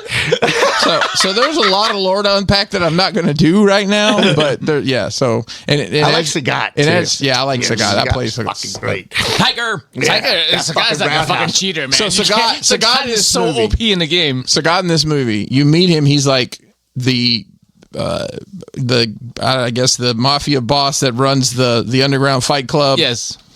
And it's just like a normal sized dude with an eye patch. But at the very end of the movie, his shirt's open. He has the big scar across his. I'm like, that's a fucking that's an Ayugan from Ryu, man. You know, when I was a kid, I thought it was a patch of hair. I was like, man, that's unfortunate. Man, it could have been. I mean, once you dress it up a little bit, you want to tighten up that thing. Hey, I'll tell you. Zangief has with a number one. Zangief has a patch of hair, but he needs to go to Turkey and get some more because that just was not enough hair for Zangief. Hey, Joey. We used to call him when my brother and I. It's a stupid fucking thing. When my brother and I we always called him like we would change. You had to like go through and play all of them. Yeah, and we hated Zangief. Like we hated, dude. If you know how to play him, okay, dude. fair. But we hated playing that. Yeah. So like was Zangief the Indian guy with the long? No, that's Dalsim. But Zangief was like the big Russian guy. He does the. So he's the wrestler. we wore like little wrestler. briefs, like the red briefs. Guy. The red briefs. Hey man, that spinning powerbomb ain't nothing to fuck with. I'm just gonna tell you right now. You know how to throw it. When I got it or when he got, we'd always look at each other like, dude, Zangief. No disrespect. No respect. I remember playing that game in fucking Mortal Kombat. I mean, Mortal Kombat came out, and we were like Street Fighter loyalists, right? So we were in the arcades playing it. And, like, we saw Mortal Kombat behind us, and like, we're like trying to like not fucking acknowledge its existence, and then guys a little bit younger than us would come in and go to Mortal Kombat, and I see us playing Street Fighter and shit, and like we're trying to make believe we were fucking trying to fucking look. And you get the round one fight, and then it goes over to you. It's like round one. And fucking like, it took like a year for us. Like, fucking, let's play Mortal Kombat. We hear like them mocking us. Like, fucking, like, fucking dude just knocked the guy off a fucking cliff and impaled him. It did. Like the consciousness at the time, it did turn that shit upside down. It was like, this is fucking punk rock, and that's fucking. Did you get blood? Yes. Did you get blood splattered on you from them playing behind you? Dude, yes. I feel like someone just shot a load on my back, like when the fucking blood fucking came down the fucking. I don't know what that feels like. Yeah. Damn it. Dude, yeah, you get birds in a fucking knockout, and then this guy gets, Sub-Zero rips your spine out and they're holding it. Don't look at it. Dude, did he pull his fucking spine out? Did he totally fucking pull his spine out? Who cares? It's like a casino. We're having fun over here. Yeah. Come on. Who you want to be? Come on, pick somebody. Hurry up. Okay, so you mentioned arcade, and I meant to mention this last week, and I forgot. So Charlie's 13th birthday was 3/16 because that's how we roll. Right. And he found this place, told me about it. I think it's called Spinners with a Z, maybe not. It's you pay $20 and you can stay all day playing arcade games, and they have, I'm going to say, the fucking history of pinball machines. They like have old mechanical ones, like with the little flip tiles for the score, all the way up to like AAA, like a brand new Jurassic Park game. And then they have Street Fighter, Mortal Kombat. They have the 4-player. They have the Turtles. They had the Simpsons. They had the X-Men. The 8-player X-Men. They had the 8. They had the 4-player. That turtle game was hard as fuck. It was the one on Nintendo. Yeah, it's impossible. Dude, it's impossible. When we finished the 8th grade, this would have been 1992. 90, I don't know, 90 maybe, 91, 90.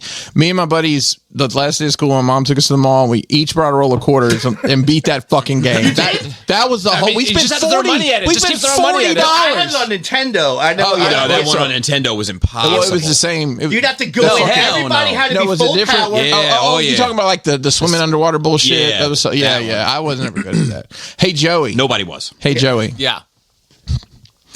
How did the one-armed bank robber get away with it?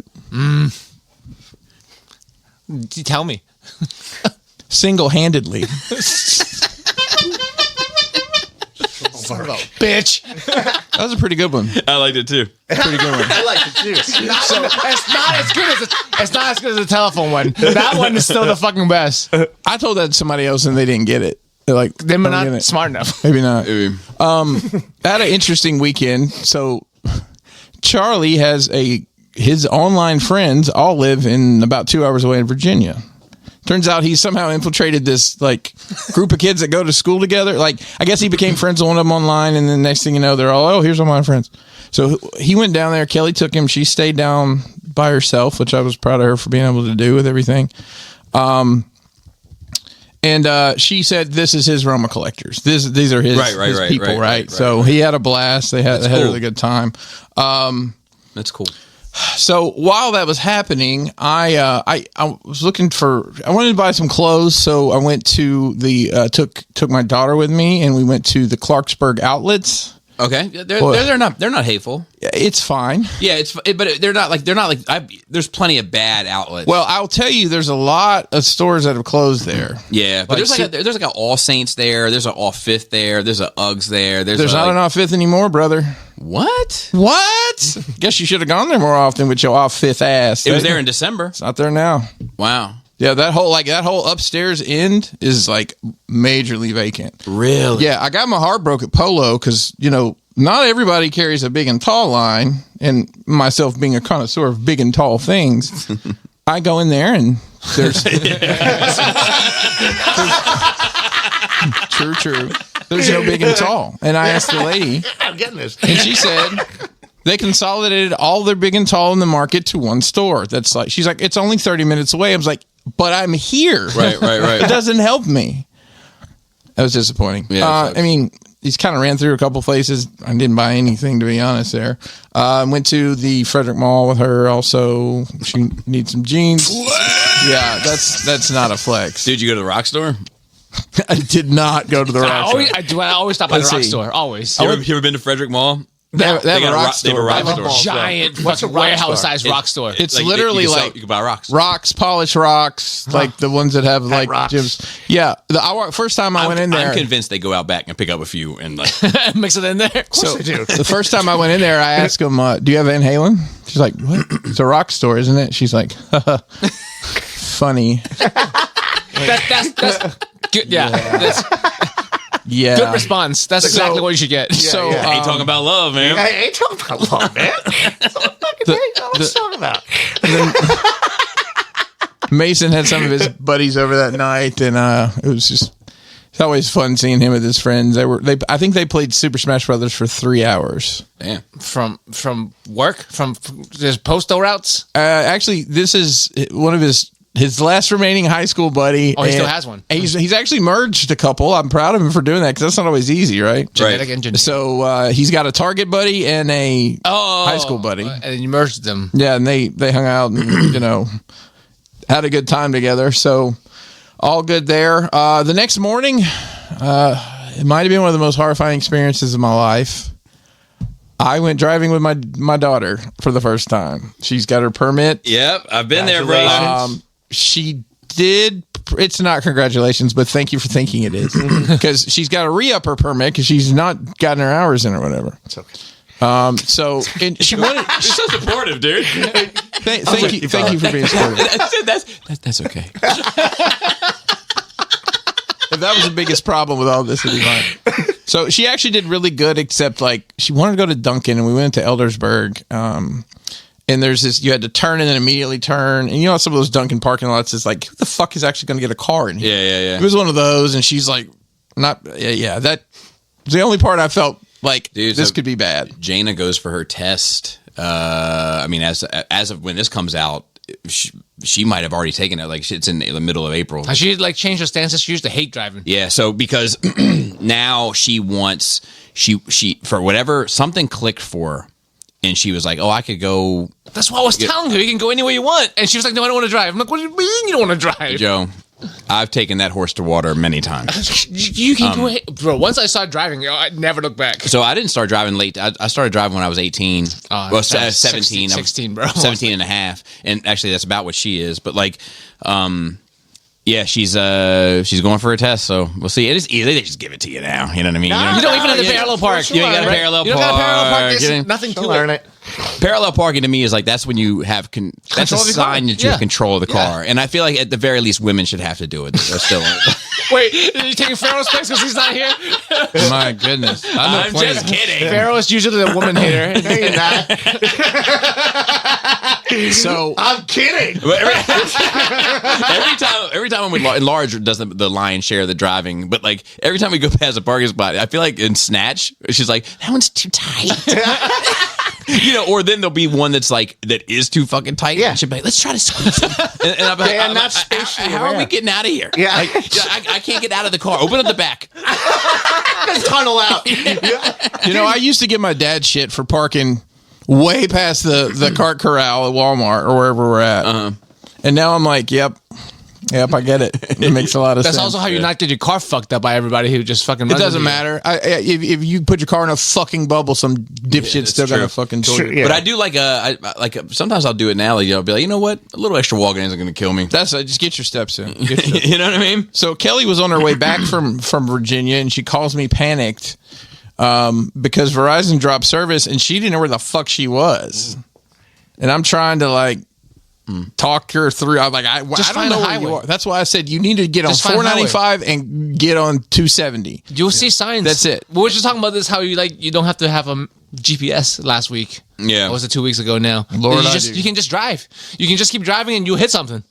Yeah, but like I feel like so when there was no GPS, I mean I carry maps in my car. I did carry maps, but I also knew that eventually I'll find a highway. And once you're in a highway, you're good.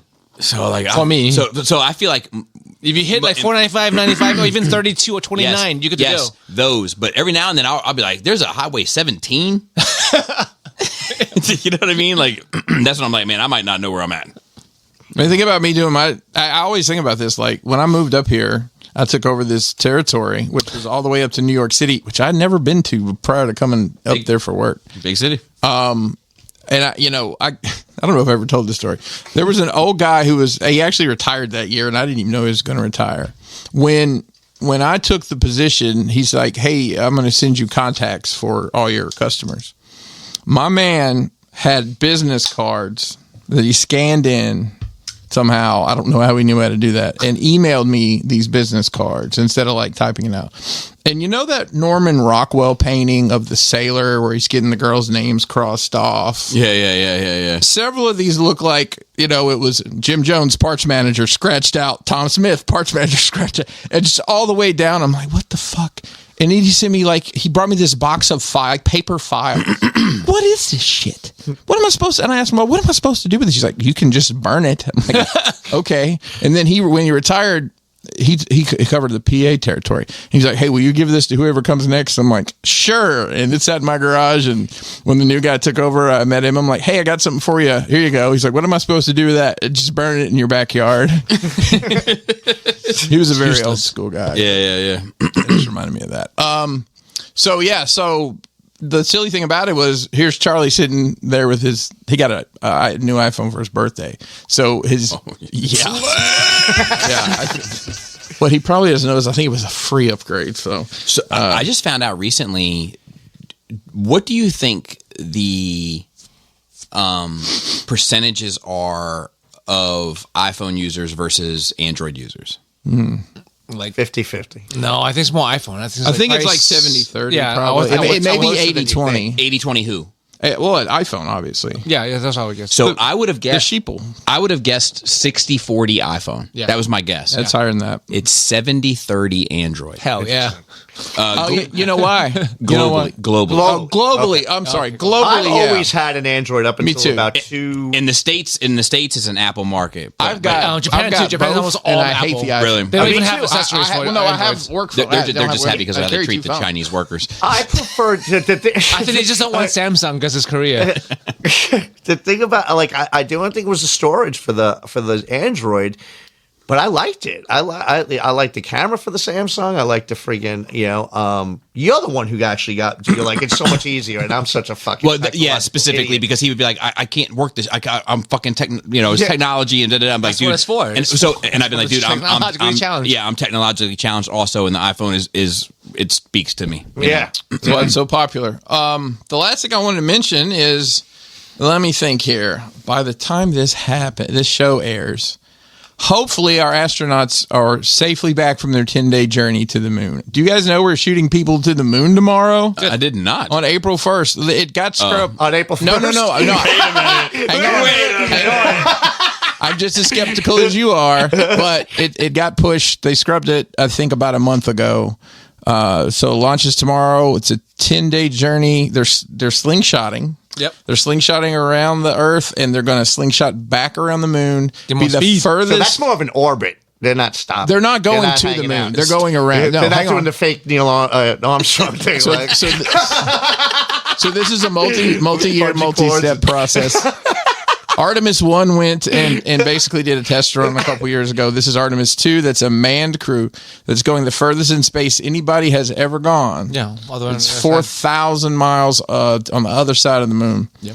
And then they come back and crash in the ocean. And then the following mission will be the manned mission. Interesting. So I'm excited Wait, the about following mission would be the man mission? They're going to land. They're gonna, Land mission. I'm sorry. The landed. They're Got you.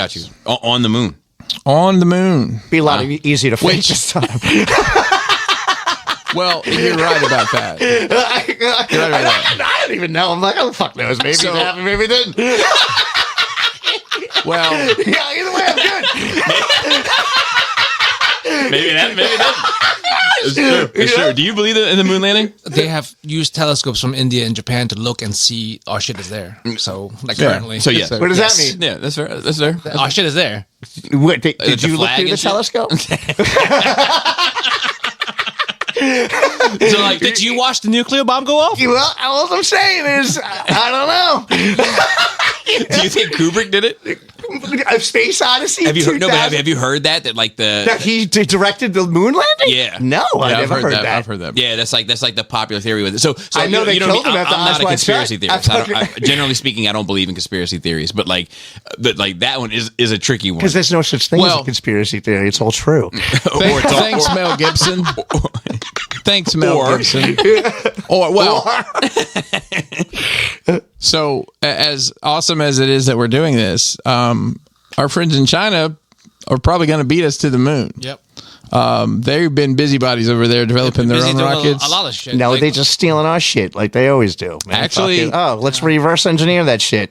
Actually, that's what Russia did. Did you know there's a space shuttle, quote unquote, in a hangar in Russia that never got used because the Soviet Union's collapse, and it's a dead-on copy of our space shuttle. Oh, really? Yep. Which one? The Challenger? Well, one of those. Yeah, one of those. I've one of seen the that thing go. shuttles. Yeah.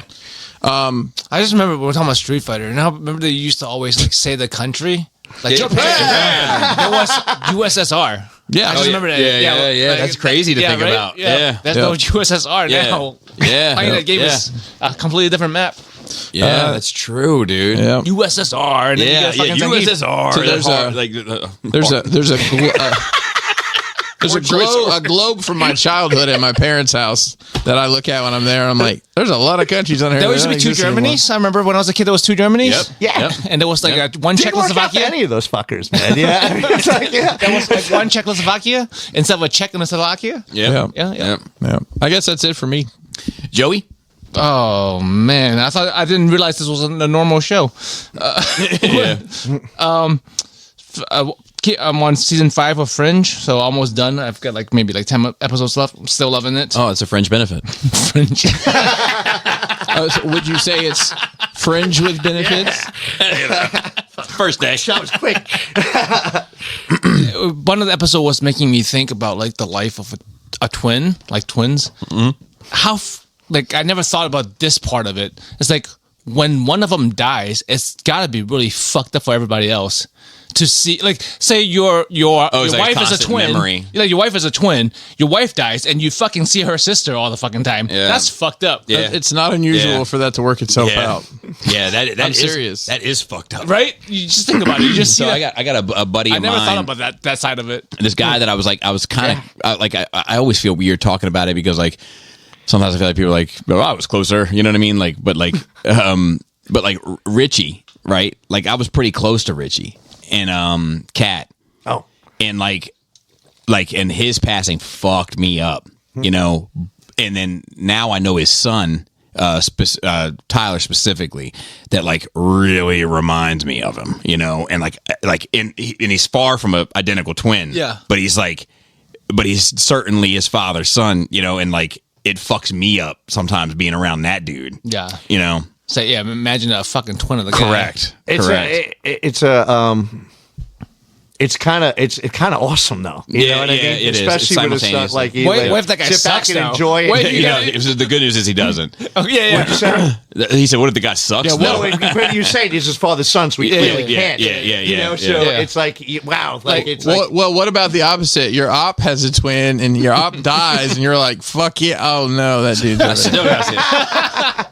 So you want to know a fun fact? My mom's a twin. Really? Yep. Identical twins? That's never. And that's genetic. That's that could run in the family. If there was anybody the Lord needed two of, you will have twin grandchildren. I almost guarantee it. So my sister has twins. Oh, well, the odds just went down. Yeah, Tony and Katie. Tony and Katie. Tony. Gabagool. yeah. Gabagool. It's that side of the family. Gabagool. You know.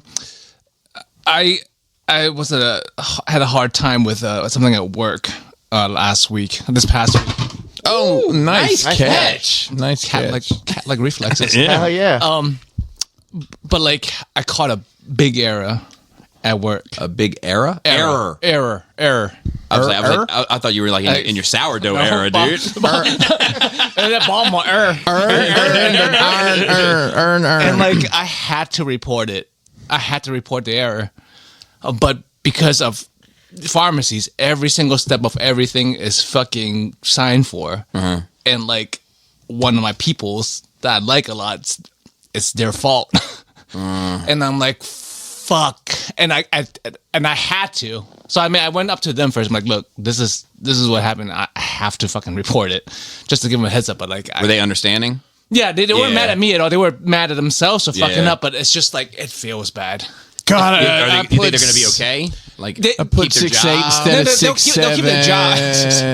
They'll keep their job, but like it's a pretty big deal. Gotcha. Like giving somebody the wrong thing is not good in pharmacy. No, yeah, it's the worst case. Like, why is my dick so hard? I'm not worried about the cancer anymore. Come here, honey. No. This person had to pull over on the side of the highway because they start not being able to drive. Oof. Damn, what was that? I need to get some of that. Yeah. So crumble cookies, am I right? Sprankle. But so yeah, they won't lose their job, but that's gonna be a mess. Yeah, that's a mess. Do they put the red A on their shirt? Yeah. Well, you know, it is like, and you know what the fucking shame. Like from buddy to boss, dude. Yeah, it is what it is. But like, it's not. It's obviously this person's fault. I'm not taking any responsibility off of them. But like, it's a known problem with the medical industry of written prescription. We've done away with most of it. It's mostly all electronic. Right. I can only imagine trying to read these. Fucking... some old fucks still refuse to get electronically registered, and they still write fucking scripts. So like, I looked at the original prescription. I can see why you did this. Well, I can see why you did this. Yep. So and it's just feels bad moment. There's like but that would also help them out when the case get reviewed and like, oh, this shit looks fucked. Right. Yeah. There's a saying in our mopping job of like culturally of like, you know, if you respect your boss, you know, if you like fuck with your boss, like they'll be like, hey, don't make that dude have to do his job. Like, yes, you know, like so that's the culture where it's like like you made him, you forced him to. You know. Remember I was saying I enjoy my job. That's one of those things, like, people like me to work harder around me. So like a lot of times I hear other people complain about my coworkers. I'm like, I don't see that. Right. Apparently they act differently around me. So I'm like, oh, good for me then. I guess Yeah, I don't have to, because I don't want to be the boss. Yeah. Don't make me. No, you don't want to be the dad, right? Right. You don't want to have to fucking discipline your kids. Yeah. It fucking sucks. I'll be it. Yeah. If you need it, I'll be it, but I don't want to be it. But that spot you're in, like, people respectfully work harder when you're around. Yeah, That's the People's a Choice good, Award. That's a good spot to be in. Yeah. Don't call yourself that. That doesn't really mean much. No, but that's one of the Think of reasons those to why I anybody. don't insert myself into like a position. People's choice, Like, yeah. I stay freelance because, like, if I insert myself in a position, then I'm expected to tell people to do shit. Where people choosing to do shit works better. Yeah. Right. I've been watching a lot more of those science videos. Well, you're talking about going to the moon and shit. Like, I've been watching a lot of space videos, and I'm just Yep. like sitting there spacing out in the car. I love thinking about this shit, and like it makes me sad that people don't care. Well, I mean, here, like, you guys didn't know we were shooting a rocket to the moon tomorrow. No clue. No, but not even that. Just like how the fucking universe works, or how, like, not even the universe, just how things we live in. Well, what if I'm trying, but it's like, you know what I mean? It's like they're speaking a little above my head, you know? like how a record works. Dude, they're sitting here. They got Leonard Skinner's Simple Man sitting across from them. Have you figured out how a Great record works fucking yet? song. You still haven't figured out how a record works. So I'll tell you why. Remember, I thought I found that one. Yeah. It's 45 minutes long, but I Yeah. kept falling asleep. Yeah. I didn't fall asleep. After 15 minutes, it transitioned to a different topic of how another thing works. Okay. And I was like, fuck, I still don't get it. But one thing I did learn, this is interesting. Ready for this? Yeah. Very topical. Okay, so you sell 500,000 units, right? Your record has gone gold. You get a gold plaque. You get your record, the album cover, and the gold record, right? Yeah. So I've always wondered, like, is that the record? You know, That's a play. You mean that's a play? Yeah, or is it just a trophy. gold Yeah. trophy? Yeah. You know, so there was like some like co-producer that has like a couple gold records because he like did the hi-hat on one and he did the and he's like man, I don't. He's included. He's like, man, I was barely involved. I don't give a shit about. I brought the Wii. They Yeah. put me on a producer. You know, so he's like, I want to know if this fucking thing works. So he like cracked open the fucking like the case, the case and like took the record out and like put it on a turntable and like laid the fucking needle on it, and it was this weird like backwards sounding like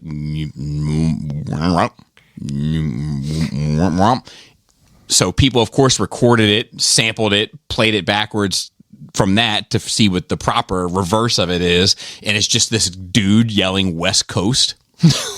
So What? What? So then I was like, just like you, I was like, why the fuck does this happen? Was it a Death Row Gold record? Or? No, no, not at all. It was some alternative record. Okay. Like some alternative rock record. And so I Googled, like, you know, I started searching and getting on message boards. That's a conspiracy theory right there. And trying to figure out why, you know? So what happens is let's say that you produce a record, right? And you ship it off to get, you know, mass produced. They take a portion of your record, split it up 6 times, and make like a false mold of it just to see if it's going to work. Okay. They're like proofs. So like it's just like a little clip of it, and then they just run it back 13 times, and then it's that they use as a tester to create later your actual record, which is the inverse. Right. So like you know, It's the a mold record. because it's backwards. Yeah. Correct. So like the needle runs in the groove, but on the mold, the groove is extended and everything else is sunk. So like then they take that and then they make the mold of it to create the record. So, but it's all a proofing process. So they have all these like useless records at the end of the process. So they just sell them back to the record companies or the RIAA, and RIAA takes them and uses them for the gold prints to make the fucking. How fascinating. Yeah. But you still don't know how a record works. Nope. Time well spent. Magic. You and me both fans.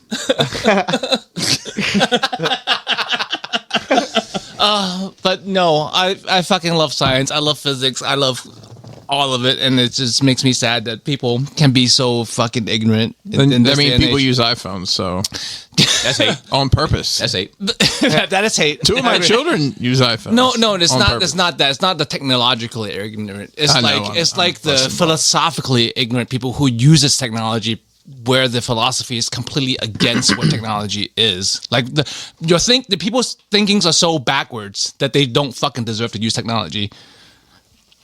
Because if they had it that way, there wouldn't be any.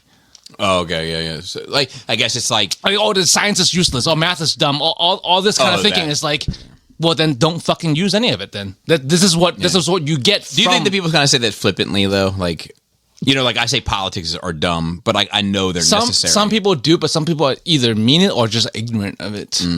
And like even flippant, I think it's a disservice to like what we have achieved as a species. To be flippant about like how amazing it is that we've come this far from such a short period of time. Since the dinosaurs 65 million years ago, but in the last 2,000 years, we've done all this shit, and people are just like, fuck it. Yeah, I guess it's. I think if you talk to most reasonable people and ask them about it, they'll agree. That's just not something that people think about in their day to day necessarily. Speaking of reasonable people, the first time I heard the word flippant, I was a manager at. How do you even fucking remember that? Well, I mean, that very. I do. I was working as for the film studios, providing the end of life end user experience. Yes, Blockbuster. I managed video store. And it was a busy Friday night. It was popping. I was working. That's the night for it, I imagine. And I got a call over to the checkout with an upset customer. I don't remember what it was she was upset about. It was horribly inconsequential, and she told me that I was being flippant, and I said, "You're going to have to help me out because I don't know what that means." And she told me, and I'm like, "Oh, you're probably right. Here's my boss's number." Am I the only one that misses the video store experience? Oh man. I probably have a different perspective than you, but I can definitely see how. Yeah, It was. I remember the mom and pops before Blockbuster. Yeah. With the beaded curtain in the back. Oh yeah, exactly. Whereas as a young lad, you're like, that's the problem. When I was a kid, I fucking know it. Yeah. When I was a kid, we rented movies out of probably a place. There was this room was probably about the size of this whole fucking place. Right. Yeah. And then of course the chains came in. So because it's like trust me, I don't miss returning it. And not rewinding it. And rewind. You got a rewinder. Being kind and be rewind. kind, Right. yeah. I had an arsenal. I had 10 rewinders. They ran every morning. I don't miss any of that, but Like race cars. Inconsiderate motherfuckers. The ritual of it, like where like you and Going your out lady and finding- went out, like you maybe you go to get a movie, go that way, you I'll get go this way. popcorn. Maybe you order your pizza, you look around at the store, you're reading the back of the things, you pick out a couple that you're throwing the dice. It's because you're locked in. Let's get two. Let's get two. Let's get two. And then you pick up the pizza, you come home, like you fucking open the plastic case, you pop like just the ritual of it. Amazing. You're the guy who had Netflix on disc for like until they turned you off. So I would still have it. I know. Yeah. So I know they cut you off. They're like, no, fuck it. We're keeping the service just for this one guy. I think Laura got rid of it. So what happened was Netflix so they changed companies. They handed off their DVD distribution to like a company called like Go Disc or some shit, and they handled like the physical renting of their stuff. And like there was one video that we had forever, and I kind of wanted to watch it, but it's just life got in the way, and we held on to it for like months and months, and we just keep paying the thing, And Laura was like, "That's it, fucking it's done," and whatever. And I was like, "Okay, cool, we're streamers now, baby streamers," and like. Then I was like, well, this is a terrible experience, And I was like, she was like, oh, this actually looks good. And Laura's like, yeah, this looks good. Let's watch it. I was like, oh, we can't watch it now because we just spent the past 45 minutes looking for it, and now I have to be in bed, right? Because I got to work tomorrow and I can't stay up that late, So it's like, but and that's not just me hating on streaming, but like, I just miss that, like. Just the walk around the video store and looking at the covers and like reading the back and I don't know. I miss that. Like there's something to it. You know, A lot of people do, man. I mean, I remember the evolution of it. And I remember when it turned to red box, and oh, that's fucking. And weird. I'd always say, this when is I'd see fucking- people standing in the fucking rain outside of a Dollar General to rent movies out of a box, I'd Yeah. always say, they used to have stores for that, and just keep on walking. It seemed weird, and then you put the thing in the mailbox, and then it was like, this doesn't seem like it's normal. And I never did that. I skipped right past. I never did that. And skipped. I was just gonna, HBO, whatever, this, that, and the other thing, and then we're right over to. I'm there's a fucking some- Neanderthal. I don't understand physics. Joey's probably got something for you to listen to. I know another buddy of mine, speaking of like Neanderthals and not appreciating science and shit. Like I know a guy who we're all sitting around, we're talking about like you're at a public restroom, right? You walk into a public restroom, all it has is a toilet, right? And it has one toilet. You walk in and the seat's down, and you got to take a piss. What do you do? I'm lifting up the seat. Okay, how? With my feet. Foot. Okay, I respect it. Feet up. Probably with just the very tip of my finger that I'm Oh going to no, wash you're my touching hands. it. You're touching it, bro. You're touching it, and then you touch me a dick, bro. Nah, fam. No. Never touching. Never touching. I do visit a large amount of public restrooms in airports. Don't you That's understand 4. science? Gary, I am drinking a fucking Mountain Dew Baja Blast. You think I give a fuck about science right now? Send me to the moon. They better have Mountain Dew Baja Blast on the moon when I get there. So we're all going around and I'm gonna pull out a paper towel, grab the seat, flip it up. That's that, and then I throw the paper towel away and then take a piss and then I kick the fucking flusher. Yeah. So we're there and it's fucking Duracet. And that we both know, right? And we're sitting around and we're talking. A whole bunch of people are talking about it, and everybody's like, you kick the seat up. Somebody else is like, you use a paper towel or toilet tissue, and everybody's saying the same shit, right? And it gets to him, we're like, what do you do? And he's quiet, and he's like, well, I guess I'm just a monster. I grabbed the fucking toilet seat with my bare hands and flipped it up. No, that's not a monster. I guess I'm just a fucking monster. Duracet's not cooking tonight. No, a monster is the one who doesn't lift the seat and just piss all over it. If there's that's piss a monster. already on the seat, fuck it. Yeah, if that's right, agree. If there's already piss all over the seat, I'm not gonna bother. That's a hard and fast rule right there. Yeah. Yeah. Oh God, that's so good. You are a monster. What the fuck is wrong with you? Well, at least he said the tip of his finger. Yeah, just the. Yeah. Actually, I just Did you ever lift with your foot and realize there's some shit running down from the back of the seat getting close to your shoe? And like, I just started to throw a quick Where are y'all going to the bathroom? No. I'm the hospital. I fucked in the bathroom in the hospital. Piss running down. Piss running down, then you gotta snap it back. Bro. And it's like, all right. Hospital bathrooms are the fucking worst, bro. And, especially when I'm in the spot where I'm right in front of the emergency room. I don't fucking go to that one. I fucking go far. I've heard that one's the worst. That's the worst. What? The bathroom right in front of the emergency room. bathroom in front of the I can only emergency The imagine. pharmacy is usually right next to the emergency room. Oh. And if we don't have, some stores, I don't have a bathroom. I have to use the emergency bathroom or like walk to the other side of the building. I walk to the other side of the building. I'm not fucking going to the emergency bathroom. Yeah. Like I have like a routine. Like if when I used to work in the trades, man, like you have to use the porta potty, man. Like I'd bring a bottle of water and fucking never mind. Those were rough days, man. Yeah. Fucking summertime, man. Like shit. Yeah, I struggle with the public bathrooms, man. They're not for me. Yeah. Yeah, I get it. I know that about you. You remember one time I had to shit in like when we were going through training for mopping training, and I had to shit, and I had to get back early, and I went upstairs. I Sweating snuck into profusely, man. Yeah, I was in trouble. That's like one of 5 times I ever shit publicly. Oh my god. Not for me. Yeah. I wonder what childhood trauma that's connected to. Something to do with your mom, I'm sure. Probably. Hey, blood sugar, how I made you shit somewhere you didn't want to shit. Like disgusting. Smoke over here taking a shit. But I ain't gonna tell nobody else. That's good. That's enough for me. Go ahead. What'd you do since yesterday, Bobby? Yeah. Well, since this afternoon. Oh, this afternoon. Excuse me.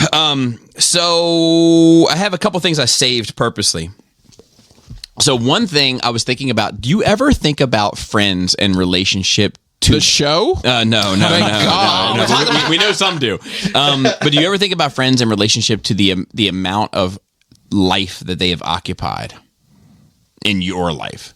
Like, I was just thinking recently about this day coming, and I was like, dude, like, you, Gary, I'm talking to for the listeners, like, you and I have been friends for almost half my life.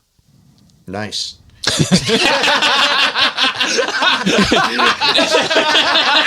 You know, there's several ways to break this down. But when I think The delivery about sounded positive, so I'm going. it's just like I don't think of things that way. You know what I mean? Like when I think of you, like I don't think of you as like being one of my like longest running friends. But the truth is like we've been friends now for like half my life. Mm-hmm. You know, and like you guys, like a quarter of my life. Yeah. We've been, you know, like, and like it fucking blows my mind sometimes when I think about it in those terms. I think about life and things in general like that often. So like that's how I view things. So yeah, I'm still amazed by it a lot of times. Yeah. So, yeah. Like we've been friends for 10 years. Yeah, long. I mean, probably a little longer at this point. Yeah, since the first Probably before the first, 2014, Skullfest. probably 11 years, like 11, 12 years. Yeah. Man, when I was driving around to Mississippi listening to y'all talk. Yeah. First episode, Joey was on about Deadpool. I was in the parking lot of four houses ago for the me. Walmart in Meridian, Mississippi. crazy. Yeah, 4 houses ago. Why do I houses. remember that? Yeah. Is that you discovered it listening to it? No. I knew Bobby before. I knew Bobby okay. through the Transformers in the Realm, and him and Adam started the Nerd Rage. I was listening to it every week, and then Joey was on there talking about this Deadpool expert's coming on. I'm like, oh, this guy's gonna be great. And then it was Joey. I'm like, oh, Yeah. yeah. But it's just like, And then I fucking moved here. yeah. And then I fucking moved. Well, I moved, and then I moved here after you. Yeah. Moved down the street from this motherfucker. Yeah. Yeah. I mean, my trajectory, my entire life changed from our friendship. Yeah. It's crazy. You know? Let's see what else I got on here. So there's a little bit more. One more. Do you ever think about it's object permanence? Do you ever think about your friends' other life away from you? That they have a whole other life, that they do things. I think with about other that. people? I think about that with my Yeah. kid, like Yeah. my kids. Like I think I know my kids, but I mean I know them the way I look because we're all my head vision of Bobby is completely different than yours, completely different than yours, right? Oh, this motherfucker's giggling already. There's no telling. Yes, your head vision. Or whatever you whatever. Head vision. I got a lot of head vision. I mean, Gary has seen me at some of my lowest points, to be fair. I've seen you laying on my floor cuddling with a cat. That's drunk, true. So That's true. I've seen you laying on the floor with a broken back, pushing your baby's fucking carriage with one finger. Yeah. Dude, father of the year. Yeah, bro. So, like, I don't think people know enough about your family doesn't. Your Yeah. fucking baby doesn't know that you were my doing wife that. doesn't know. I was watching you doing that. Like, so I herniated a disc in my back. He Batmaned. Basically had to like retreat to laying on the floor. doctor said he needed a backiotomy. Could barely move. I'm still watching the kids. Yeah. I like crawled to the baby, put her in like a little bouncer chair, and like just had one hand While and he was just- laying on the floor. While I'm laying on the floor and just Yeah. bounced her until my wife got home so she would be okay. Yeah, I Like, walked into that. I'm like, bro, are you all right? Yeah, He's- like- and he was just yeah, and he was Yep. just pushing his baby. I'm like, bro, that's a dad. But You don't get enough credit. yeah, I it's witnessed about it. time somebody said it. You know? I witnessed that shit. And I was just like, I was impressed. Yeah, it's true. Like you couldn't fucking walk, Yeah. pushing your baby around. Yeah. But yeah,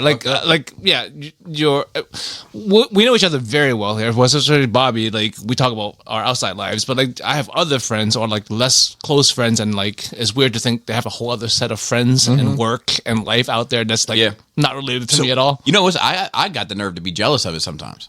Like Did you wish you were there? yeah, like I got like I do like I got like work friends and shit, and like they'll be like, yeah, so we were hanging out, a couple guys, and I'm like, what the fuck? Why the fuck? Where the fuck was I at? You know, Not invited. they'll be like, well, no, like these are like guys I grew up with or whatever. It's like, yeah, but I can fucking meet them. They're probably fine. You know, like You've seen me in crowds. But I'd say mine's even a step further with the work thing because I talk to people every day and have relationships with these people. I don't fucking know them outside of work. They could just be monsters, right? Yep. I mean, I get along with these people fine. Talk to them, once a week, twice a week, every day in some cases. And they have this whole other fucking life across the country or up in Maine or whatever. I'm like, wow. I mean, we have a lot in common because we talk about a lot of the common stuff, but you just have all these circles that the Venn diagram doesn't line up just on the one. yeah. So like, let me tell you some more softball.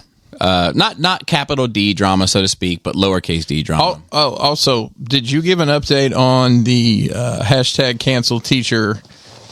So on the last episode that hasn't come out.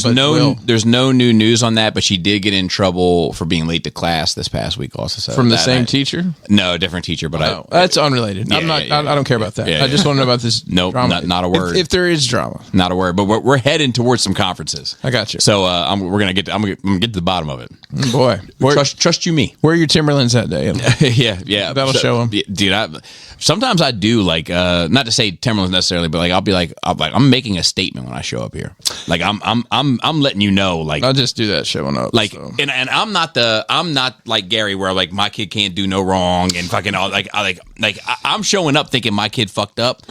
But you better present a case, and talk to me nice. Talk to me nice. Talk to me nice. There better be a PowerPoint with metrics. Talk to me nice. But anyway, so like, there's a little bit of softball drama. Selena had. What are you doing? I'm loving. I'm just marinating on that. My kid can't do no wrong. I'm like, I don't know if I can poke holes in that, but I'm gonna wait. The car's coming through here 100 miles per hour. You know? I mean, finish the story. Yeah. But what are you fucking Wyatt Earp? Like, I'm getting fidgety now. You should were know spinning better. your glasses around earlier. You should know better. You gotta get some silly putty or something So anyway, so she we had a coach step down. Oh, yeah, like not one of the main coaches, but one of the supporting coaches. She stepped down. She was actually our favorite coach, so we were a little bummed about that. And then when we were at practice the other night, the kind of lead coach like went around and like wanted to talk to all the parents about like, do they have any concerns? Is anything going on? Blah, blah, blah. And they got to me, right? So I'll catch you up real quick. Like I've been vocal with these motherfuckers. Like I'll be like, there's some shit here that doesn't make sense to me. You know, like some of this money shit doesn't make sense to me. Some of this I'm fundraising and they're not getting a lot of the equipment that you fucking should have gotten. Have you heard me talk about it, or the story? I've been coaching baseball for 20 years. Right. So that no, so some of that's going on, and he was like, hey, any concerns? And I was like, here's the thing. This is the gift and the curse of me. Is that you never have to worry if I've got something on my mind because I'm going to let you know. You already know all of my concerns. And I get it. I get why you're asking all these people because I can promise you, you don't know all their concerns and you never will. But I let you know. And you can feel however you want to feel about it, but you know exactly where the fuck I stand at all points. You never had to worry about the skull faces. We let you know. You know? And like, I took a little solace in that, but I still think he doesn't get it. You know, like I think this team, I think we've been isolated now from the parents group. You know, like they'll say hi and shit, but like we're definitely on the outs. You know, but like we're the only ones where like shit's not adding up, and then they have to account for it, and then lo and behold, there was an error made or some other. You know what I mean? And like. And it's not personal. Like I think they're all actually. I like them all, you know. But it's like, is it malicious intent or they're just fucking dumbasses? So I don't think it's malicious, you know. And I don't think that they're dumbasses. But this is their first time doing this, and they're just fucking up. Is this a travel ball team? Yeah. Oh gosh. So Costa Rica. So I'm dealing with all that, and we'll work through it, and and I really love the kids, like her teammates and shit. Like, it's a good group of girls, and like they give a fuck about each other. They check in on one another. Like, so like I want her to be a part of this team, but it's like I just want us all to like. So like they'll like some of these. I should be careful about this shit. I'll hear these little whispers, and people will come and talk to me, and be like, "Hey, like." Bobby, you're the consigliere for the parents group. They just don't know it. I'm like the hitman. What we need really is gabagool. So they're like, Gabagool they're like, this is fucked up. This is fucked up. And I'm like, yeah, it is fucked up. And I'll be like, Yeah, but you tell them. I don't want to. Exactly. And then I tell them, and then when I tell them, everybody's like, "Oh, well, fuck, I don't feel that way." And that's, you know what I mean? Plausible denial. So I'm like, well, Scapegoat for change. Bobby Skullface. Yeah. So I'm always the one that has to do it, right? So like. Don't be like, tell them. But I think it's also like Laura had pointed out to me, like she was like, look, like a lot of these parents are like, they're playing the game because they don't want their kid to get benched, or they don't want their kid to like, and I'm like, you do whatever you think is right for the game. And my kid doesn't get benched. I don't want to. Alabama! My kid bats second. It's Alabama flex. That's going to be a big, that's always the weight. You're like, how does the kid perform? Exactly. Because once you have that, you get a level of freedom that other people don't. You're like, okay, motherfucker, because we can take this traveling show on the fucking road. Well, because at the end of the day, You're not wrong. at the end of the day, you're not bound. You're not bound to these people in any form or fashion. Until August got That's paid. what, okay. Well, you financially maybe, but if it goes to shit, you're like, fuck it, I can spend some money and get her on a team that's going to. Yeah, I could. I'm just saying, like, I'll tell you. They should know that and appreciate that as you being. I agree. Having a star player on. And they should appreciate both. Mm-hmm. That my kid is a contribution, which I think they do appreciate, and that I'm telling them, I'm being completely transparent. Anything there's like, I'm like, man, I got a concern about, and I'm not being an asshole. I'm not like, I'm just being like, hey, did we pay for this? And then they're like, well, yeah, and I'm like, well, is there any reason why we didn't know that we were paying for this? Like what? A tournament or a cage jacket? It was like, no. It was like a mindset training of a mental game. So what, you had to go to a seminar? No, one of the coach's wives got certified. No. Paid herself to tell people how to fucking paid for the program and then regurgitated the information to them. And I'm just like, was there a PowerPoint? Yes. And I'm just like, and it was with money that we raised. Did you do it on your own time, or did you guys meet and watch? We met a half hour before practice for multiple practices, and the money that was used for it was money that we fundraised for a tournament. So you didn't get the tournament. You got this fucking bullshit. Fucking correct. Okay, that sounds like so shit like that. Accounting fraud. And everybody's like, well, what's going on with this? And I'm like, I bet you we're paying for it.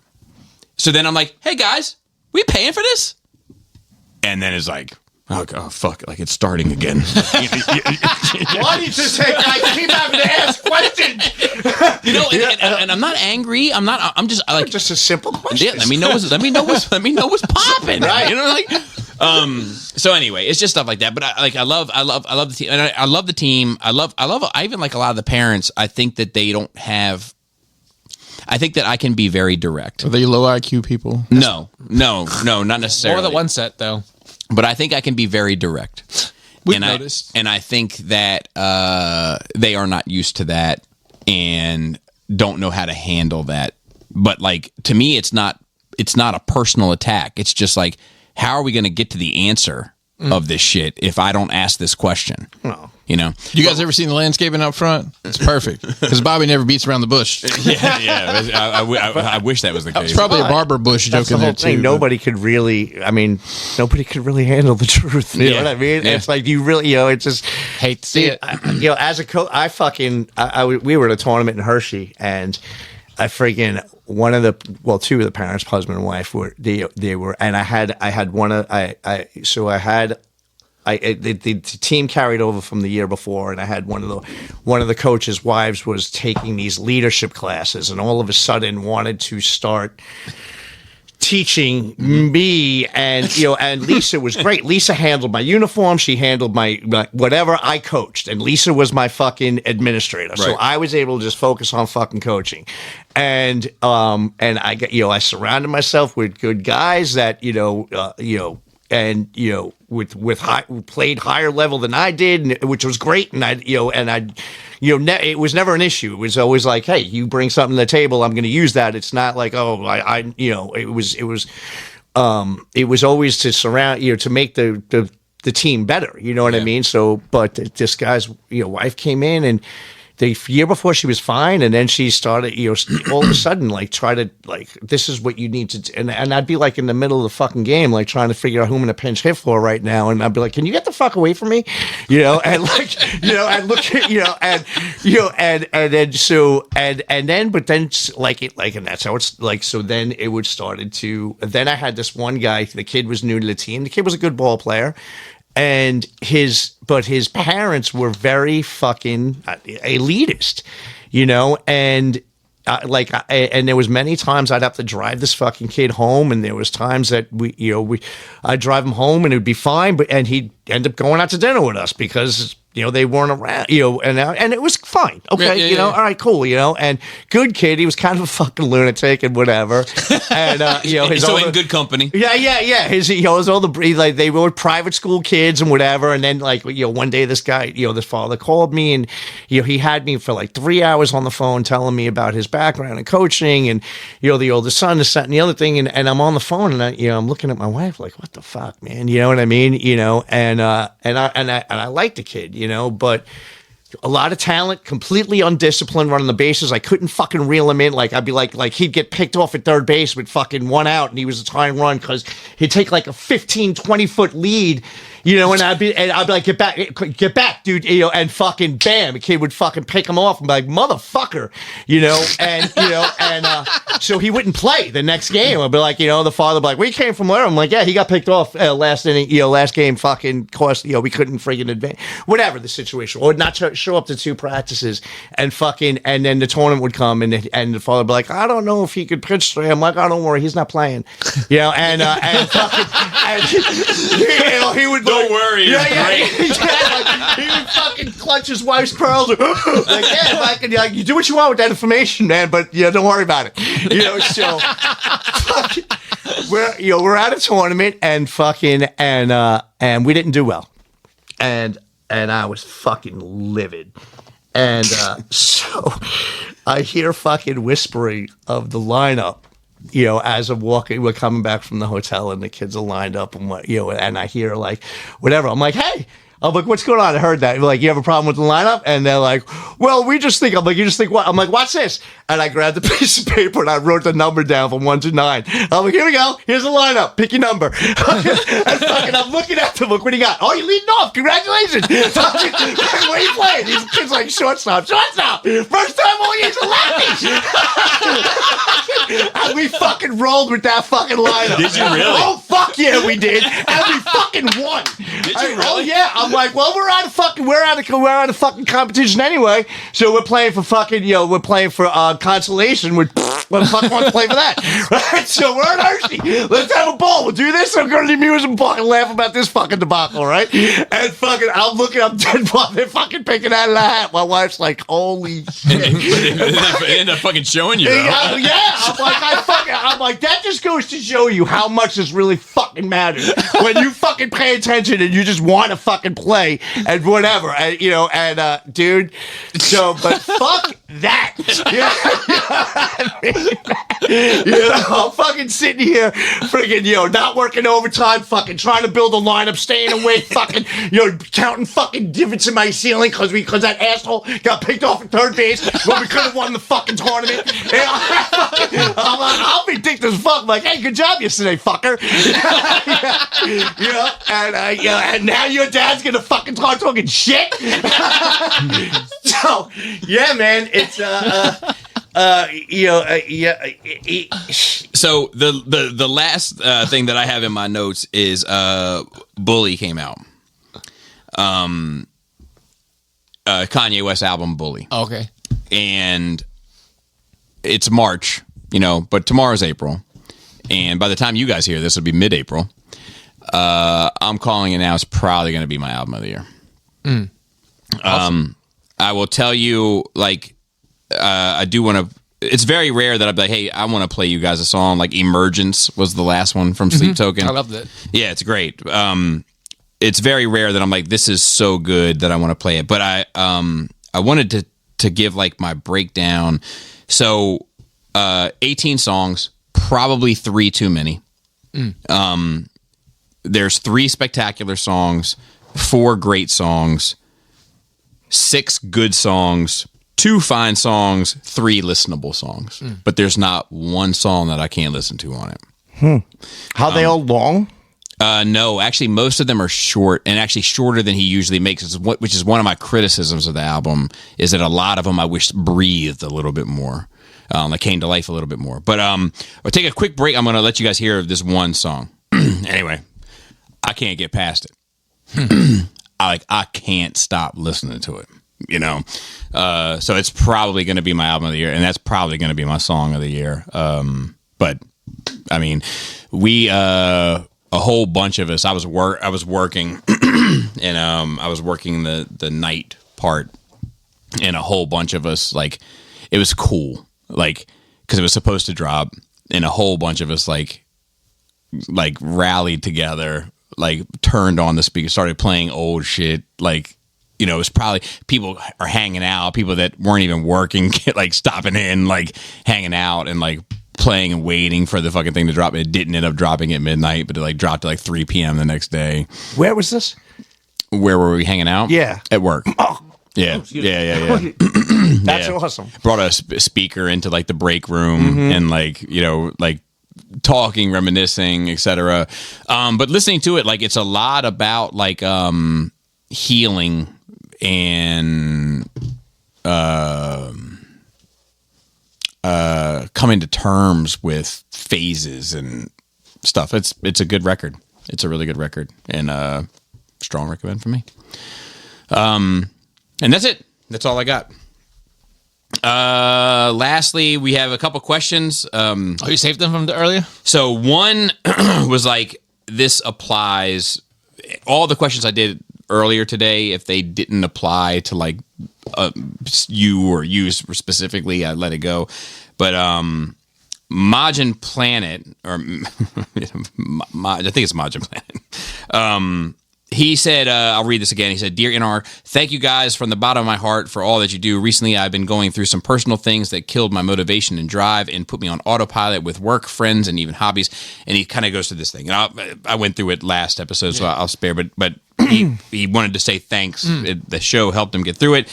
But at the end, he said, Joey, have you watched This Is the Zodiac Speaking? It is only 3 episodes. I just finished the first one, and I think it's really good so far. Never heard of it. Okay, so he recommends it to you. This is the Zodiac Speaking. Is it like about the Zodiac Killer? I haven't. No. Oh, no. Yeah, okay. I'm going to have to look it up. Yeah, so that's that. And then, I'm pretty sure I've seen that. yeah? What do you think? Well, I'm fascinated by all things like serial killers and stuff like that. And What's it whatever, called but- again? This is the Zodiac Thinking? Speaking? Speaking. If that's the one where they narrow it down to who they know who it is, and it's been a while, but if you want to see something sick, Oh, yeah, it's from 2007. Sons of Sam. Yeah. Actually, You ever see this, that? this Yeah, I is think The one so. with John Leguizamo? No, No, that documentary. that was fucking awful. That's why I was like confused. I was like, what? This is a 2024 Netflix docuseries about the Zodiac Killer case, focusing on the theory that Arthur Lee Allen was the killer, explored Yes. through the lens of the Seawater family. I don't know anything about. I mean, I know about the Zodiac Killer, but I don't know them. Period. It's been a while since I saw it, and but it's Been a while. it's really fucking good. But I'd have to watch it again. But yeah, they pretty much narrowed down who they nailed down who they think it is, and the ciphers, Nailed down. all the Jesus- ciphers and Jesus? stuff like that. Oof. Happy Easter, everybody. Yes. Real quick before we get to our last question, which is a bit of a hoot. The reason why I think this Bully record is resonating with me, because I think thematically, like, coming back, healing putting yourself back together again in some ways. I feel like I'm going through it myself. Like, specifically like counting the calories and shit and like getting back certain things that I had lost control of, and recognizing that little things like that are helping me keep not necessarily control, but they're helping me stay motivated in other places. So like when I have elements of my life that I lose control of, I tend to let everything spiral. Yes, I can feel that. But if I start to rein in things and get control of them, then all of a sudden now I feel more creatively motivated. I feel more like, I feel more inspired. Like all of these other things start falling into line for me. So it's really speaking to me, and it's a beautiful album. The last question that we got is from Farrell. He says, He wrote it? Did he use the email? yes, I should do that. You can email us at nerdrageradiomail@gmail.com. So did he actually write it in the email? He did. Oh, nice. Hey, Joey. What does a corny bullfrog say? What? Rub it. Is it a corny or a horny? horny. Bullfrog? I think, he meant to say horny. Yeah. Bro, you suck at emails. What? so you know what's Get an fucking- iPhone, man. You know what's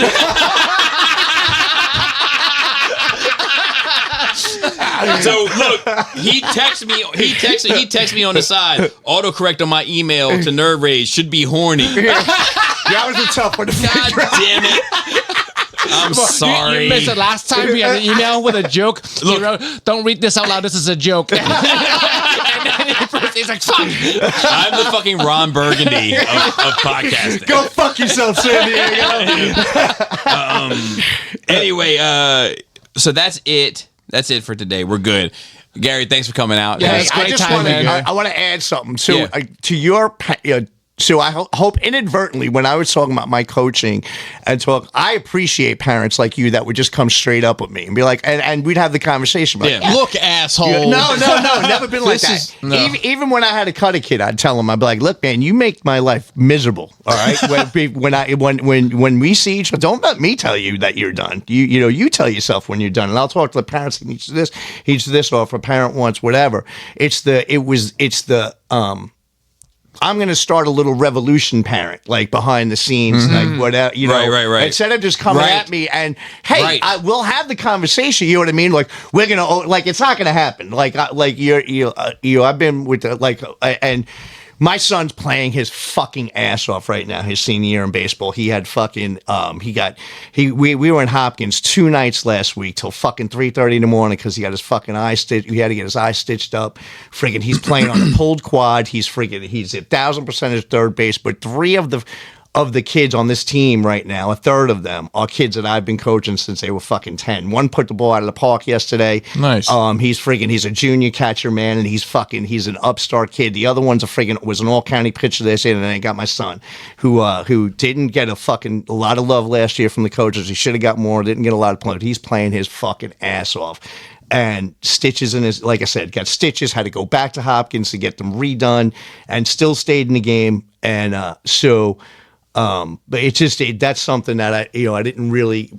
That's what you do as a coach. You're not there for your wins and losses. You're there to see these kids that you coach, and they're thriving, and hopefully that's what your coaches are fucking doing. And if they're not, you have every right to fucking hold them accountable. Like, hey, man, we're not doing this just to, I want to see my daughter fucking doing the things in high school and thriving with her teammates and getting that culture. And parents have every right to do that. So if it came off like, and everything that I'm saying to them has nothing to do with Selena. I'm sure. It's not petty. She's good. She's batting second. She's kicking ass. She's squared away. But it's like the odd shit. Yeah, it's like, hey, like so.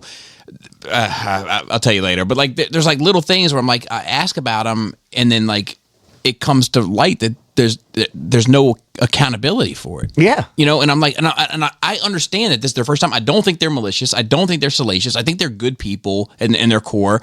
but I think they're fucking up because it's a lot to do. And just be straight with it. If Yeah. you're in over your head and you need help, Yeah. hey man, look, Yeah.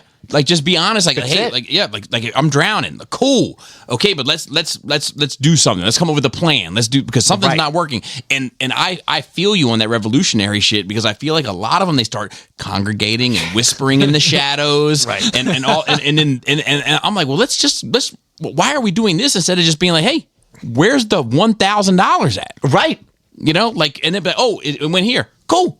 That's Solved. all I needed to know. It's that because strength becomes in numbers, and then they get this Yeah. odd fucking people start freaking crazy things in their Yeah. head. Yeah. And going back to what you said about that album, man, this is about the rebuilding and shit like Yeah. that. For me, this is part of the process for me right now because I'm in that fucking thing. It's like, hey, let me go fucking hook up and have some good conversation and friggin' Yeah. whatever. So thank you for the opportunity. I always love awesome. being here, man. And Love having you. You're welcome anytime. so it's always a blast, but for this is like you've said this was therapy back in the day, and that's why it's like I'm gonna do that again. Yeah. You know what I mean? It's good. Yeah, That's good. Camaraderie and fucking. yeah, fuck you yeah, know? man. So with that, anybody else got anything before we wrap it up? Shout out to Marilyn Phil on Twitter and our notes. Shout out to Dante on Facebook. And with that, Flappy labius. Sweaty palms. tasty take. Hi, Dick Blair.